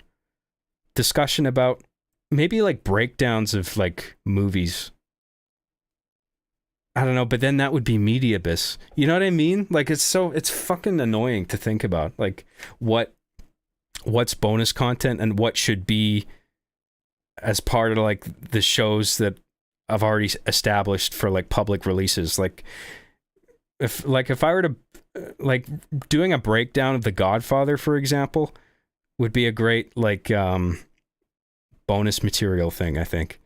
But like, that could just as easily be a Mediabus episode, and that fits perfectly because I've already done like a breakdown of Halo where I'm not doing like a satirical persona or anything like that. Like, so that would already fit into Mediabus. So I would just do it like that. So I don't know. I got to figure out something else for Patreon. I don't know. I'm trying to think, but keep the ideas coming. If you can think of anything, let me know, and I'll consider everything. Joseph Trujillo, I don't know how to pronounce that, for $10 says, "Hi John, sorry if you already answered this, but is this the John Graham Topic channel run by you? I listen to the albums on it every day. Is this the John Graham Topic channel run by you? Also, a longtime fan. I've been watching since Master Chief Sucks at Halo." Thanks a lot for the super chat, man. I'm a little unclear about what you're asking exactly. Is this... I'm sorry, I don't mean to embarrass you or anything. It's just, is this the John Graham Topic channel? Like, I mean, this is my channel, and I'll put whatever. Like, whether it's live streams, when I do them, when I get around to it, which is never. And like curated content like Arby and the Chief and stuff, like edited, written, carefully put together content like that. Like, everything I make goes on my one John Graham YouTube channel. I don't have multiple channels. I have considered that in the past, where like I was like, you know how a single user will have like a main channel and then like a clips channel or like a live stream channel. But the live stream channel isn't necessary anymore because live streams now have their own tab on a YouTuber's channel page. I just haven't seen. I don't really feel like I have the need to make a clips channel. Yeah, because I don't think I'm funny enough on stream to like clip a thing and be like, hey, here's its own video. I mean, maybe I could do that with like the 100K thing, and then here's my bit on like the big Microsoft acquisition that happened this morning, or like,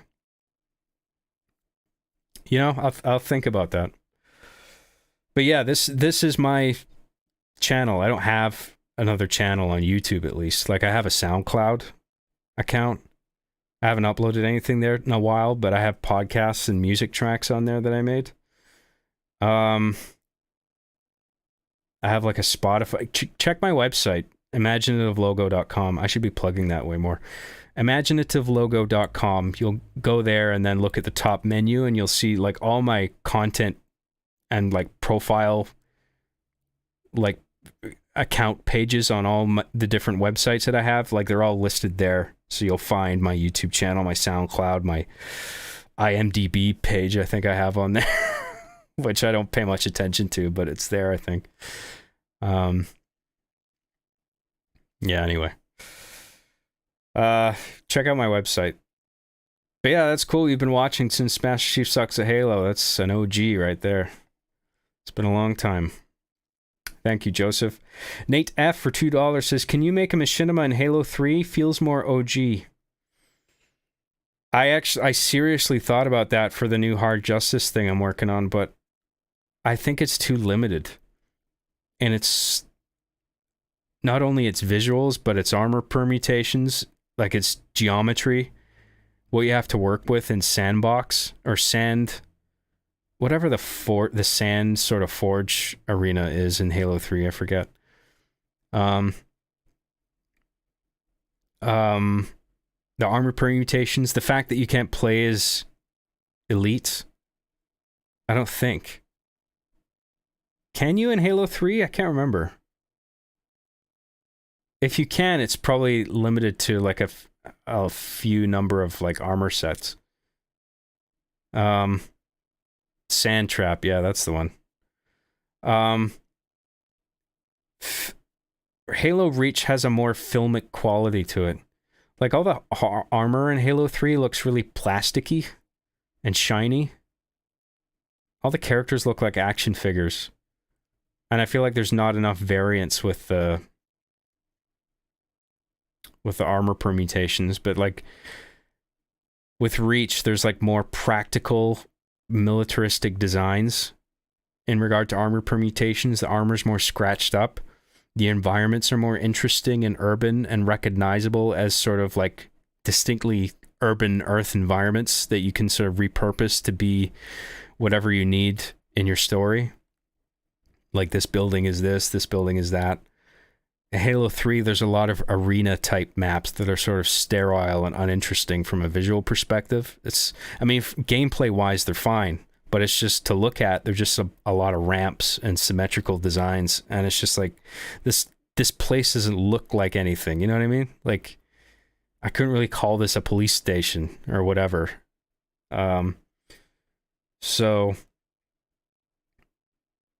And Halo Reach definitely lets you play as elites and gives you some more armors to pick from, even though customizing elites isn't as it's not as in-depth as like the customizing Spartans, but it gives you enough there that you can do some interesting things with it.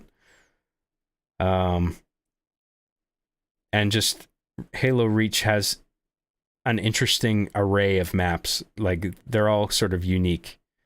And there's a map for every sort of purpose. Like if it's an alien spaceship, you use Zealot, right? If it's like a forest, you got Forge World there, you got Ridgeline. If you need to do like a city, you've got Breakneck there, that there's various corners of that you can sort of call different places. And then you got that big central clearing that's handy for like gunfights or whatever. And then, what else? A bunch of shit like that, you know what I mean? I mean, there's definitely some shit to be said for some maps in Halo 3. Like, I looked at this myself. I did a bunch of tests.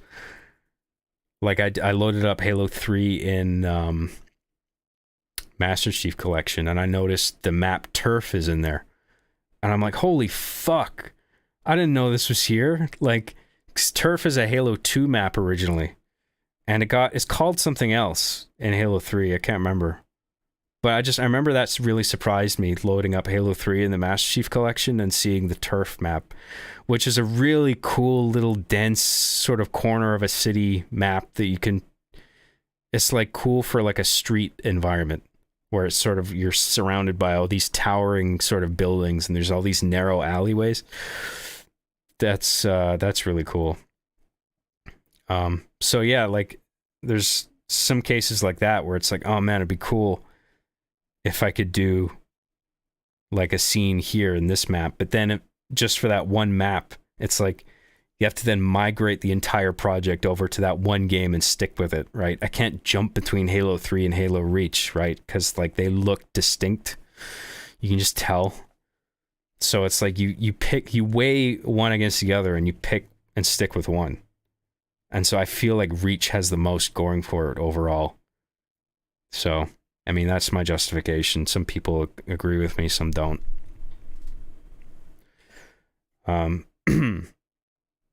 Anyway. And you know, like, you can make...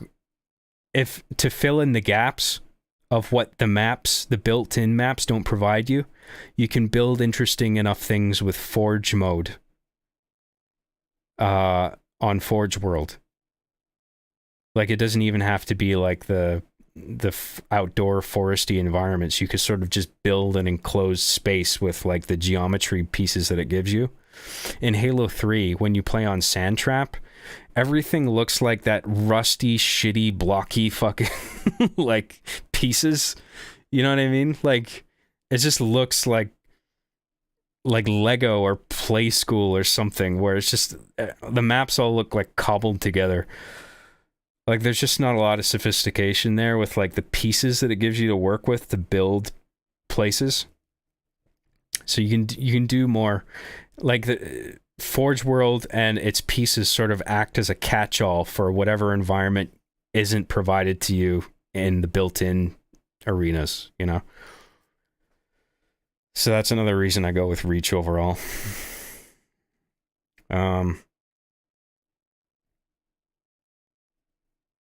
Snowbound is a convincing Canadian environment for any purpose. It's true. Reach is missing a Canada map, and I don't know if you guys have been to Canada or live in Canada, but Canada is snowbound everywhere. That's all it is. It's just a giant snowbound, basically. What else? Where are we with the thing? Darren, for $10, says, would you consider making a new Halo Machinima in the future? Look up a series called Spartan Super Soldier. Something similar would be cool to see from you, but totally cool if you aren't interested. I mean, I'm working on Hard Justice, so I mean, I don't know, that's not a new thing, but like, I mean, the old Hard Justice episodes I made with Halo 3, I think looking back on them are pretty cringe. But one of the reasons I want to like sort of reboot it is I like the characters. And I think there's a lot of potential there to do something much better than I originally did with those characters and the relationships that they have. And so I feel like it's new enough, even though it's like an IP that I created already, if you can call it an IP. Like I feel like there's enough new about it that it's a new project, and it's like I don't feel inclined to do like a brand new thing right now. I don't know if I'll ever do another Machinima project after this new Hard Justice thing I'm working on, because I feel like after that I've done everything that I feel like doing in terms of Machinima, and I might just stick with like RB and the Chief stuff going forward, or something new entirely. Maybe that'll be the point where I move on to like game dev. And then having done that, maybe I'll be so experienced at that point with the likes of Blender and whatever, building environments, that maybe I can go into like sort of 3D animation, just working off a PC, you know, with like custom made assets instead of working with video games. I don't know what the future holds. So right now I'm happy just working on RB and the Chief, Hard Justice, picking away at this script, and then Media Abyss when I get around to it. And then like Patreon bonus material, which like I said, I'm open to new ideas for, because I do want to like boost the support on that a little bit if I can. But hey, people have been supporting me on there for a long time, and I'm incredibly appreciative of all that, and definitely like all the super chats I've ever gotten, and certainly today. So you guys have helped me feel financially secure doing what I love to do. So thank you very much for that, as always. And we've reached the end of the super chats, I believe. So, you know what? I think I'm going to call it a day. We've been streaming for like 4 hours now. I think that's plenty-o time. Oh, shit. There's more. I didn't refresh the page. I thought it auto-refreshed, but I was wrong. Okay, we got a few more here. Let's do it. CB Gog for $4.99 says, have you ever considered asking one of the peeps on EFAP or Metal to join you on a stream on your channel? Might help you stream if with someone else. That's true. It definitely helps like bouncing ideas off another person who's there talking with you to like create a more substantial and entertaining conversation. But it's not really in me to like reach out to people and say, do you want to be on my show? Because it's just a weird self-loathing thing where I feel like all my streams are terrible and who would want to be on my show, you know what I mean? Like, and that, like, I don't know if I would, because if I start having people on, it's just like, where do I draw the line on that? Do I start inviting other guests on? Is that going to be like an expected thing? And then, like, I'm not really I feel like I'm not worried about not being able to have an authentic conversation with people, but like, I am worried about like, you know, certain guests I might have on where it's like, I don't push back enough if they say something like controversial or whatever, you know, because it might, you know, a live show talking to creators who are actively working, making stuff and like looking at what's going on in terms of current events. The topic might get into something spicy and then it's like somebody has a controversial opinion and I don't push back enough and then I might get a bunch of shit for that. I might be worrying too much about that. I don't know. It's just, I don't know if it's there's that, and then just I'm insecure about reaching out to people and being like, hey, you want to be on my show? I mean, I have no problem going on other people's shows. That's just a me thing. Like, I kind of feel weird about it because it's like I've never done it before, and like, I don't know. I don't know if it's a thing that I want to start. Like, I'm comfortable just having the show just be me for now, at least. You know? I mean, I've thought about it. Because, like, people have offered, like, Mahler and them have said, like, hey, if you ever want to do a stream and, you know, you think you'd want us to be a part of it, let us know.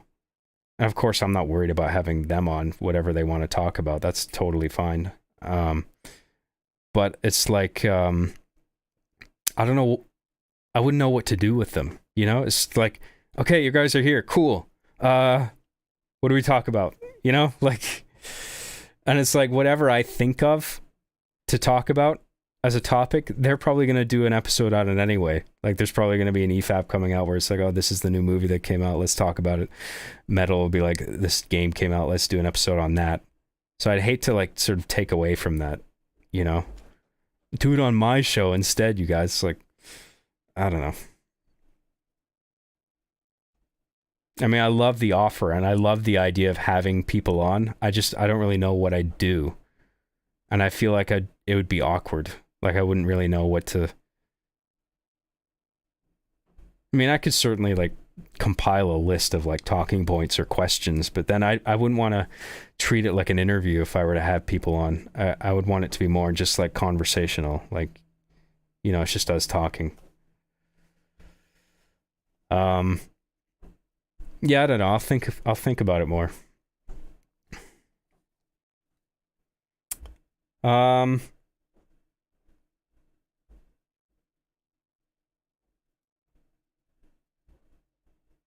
Christian DeRamio for $2 says Hyper Super Chat Plus (parentheses short skit / fake live stream). Oh, this is supposed to be like a Hypermail variant. Right, yeah. I mean, yeah, I don't know what it would be if I were to bring back Hypermail. What exactly, like... Because I think, like, like I said, the mail coming down the chute and then reading pieces of paper like it's mail, like a mailbag segment, that's an outdated concept, right? So, like, maybe it's, like, the toys reading out super chats, but then... I gotta record all that dialogue, you know? And like I said, like, it's a lot of work piecing a conversation between the toys together. There's a lot of steps to it. So like I said, if I'm gonna do that, I'd rather it was all for like a interesting story written in 3 acts that's like creative and funny, like Chief's Big Wiener or something like that. I don't want to do all that work just for a thing that's going to be dated because it's based off of like current events, you know? I remember kind of feeling that in the production of the original Hypermail as well, you know, thinking like, oh, this is going to be like out of date soon. or it's going to feel out of date relative to like the typical episodes that I do. And yeah, I don't know. I just don't want to do it. Nothing's coming to me for it. So I'm just going to stick with what I'm doing for now.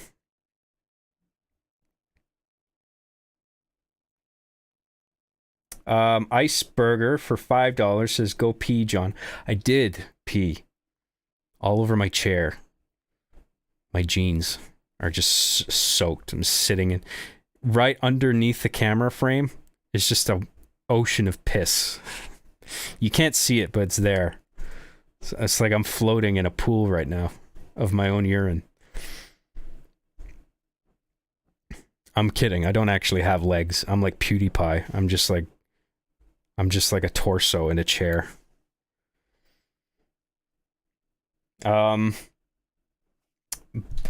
Blitz 18 for $20 says, loving the Friday releases. It reminds me of the old days where we'd get a new episode once a week. Great to wind down my week with a commentary, make some chicken wings and a glass of wine. I make wings, John. Wings.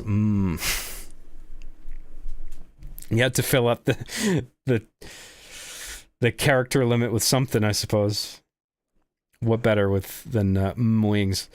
Thanks a lot for the super chat, man. I'm really glad people are enjoying the commentaries, because sometimes I get like I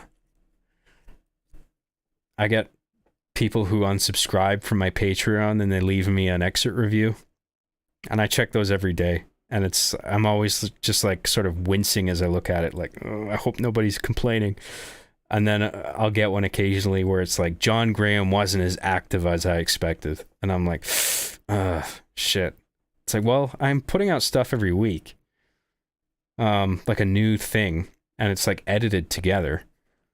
And I put out a main line episode of something once a month publicly. So, I mean, I don't know what else. Like, if there's something else I can provide, like I've said multiple times, I'm open to new ideas. So, you know, because I want the subscription to feel valuable to people, you know, and it is a lot of money. I know that. I mean, $5 a month, or the people who pay like $20 a month. I mean, Netflix doesn't even cost that much. And look at all that content people are getting. And then people pay me $20 a month, and I'm only putting out like an episode a month, and then like there's like 4 bonus things, but like relative to what streaming platforms offer for like a low fee, it's kind of like ridiculous. But you know, on the other hand, I'm just one person making all this shit, so it's not like I have a team of people. So yeah, I'm sorry if like the subscription doesn't feel valuable to some people. But like, I'm trying to like put something on there once a week. And obviously the money is really going towards the production of the public releases, the big chungus videos once a month. So, yeah, I guess feel free to unsubscribe whenever you want, man. But you know, I appreciate everything. Dan Digla 90 for £2 says, how high do you rank Bottom with Rick Mile? I love that show, man. That's an OG show for me, like alongside Faulty Towers. I mean, Faulty Towers is an older show than Bottom, but like I grew up watching shows like that, like all together, you know. My youth is just like a blur of British comedies, Bottom being one of them. And it was so, what's the word? Gross compared to all the other comedies. I really appreciated just how every episode was like gross or just violent and just full of mayhem, you know? It was just crazy, and just there's something very Three Stooges about it, where people are just being whacked on the head with frying pans and shit. It was a great show, and rest in peace, Rick Mile, who's dead now, unfortunately. But he was, I mean, I don't think he got appreciated enough as like a comic persona, because I think his humor definitely leaned towards like the crudeness, but I don't think that made him an inferior comedian. You know, it was just a different type of comedy that I appreciated. And the Young Ones I really liked as well. I didn't watch as much of that, but I remember that was a good show. Rick Mile was in that. I think Adrian Edmondson's still alive. I think he's married to Jennifer Saunders, who does French and Saunders and Absolutely Fabulous. That's another great show. Yeah, a lot of British comedies I hold in high regard. Anyway, let's see where we're at now. Okay, so we're finally at the end of the super chats. So I think now I'm going to call it a night. So thank you very much for everything. I really appreciate all the super chats. Thank you all for tuning in. And I don't know when the next time is that I'm going to do this, but hopefully not too long. I think the next time I stream, it'll be a game. Probably Resident Evil 4. I'd like to do just a chill playthrough of that. Not like hardcore or anything. It'll probably just be like a standard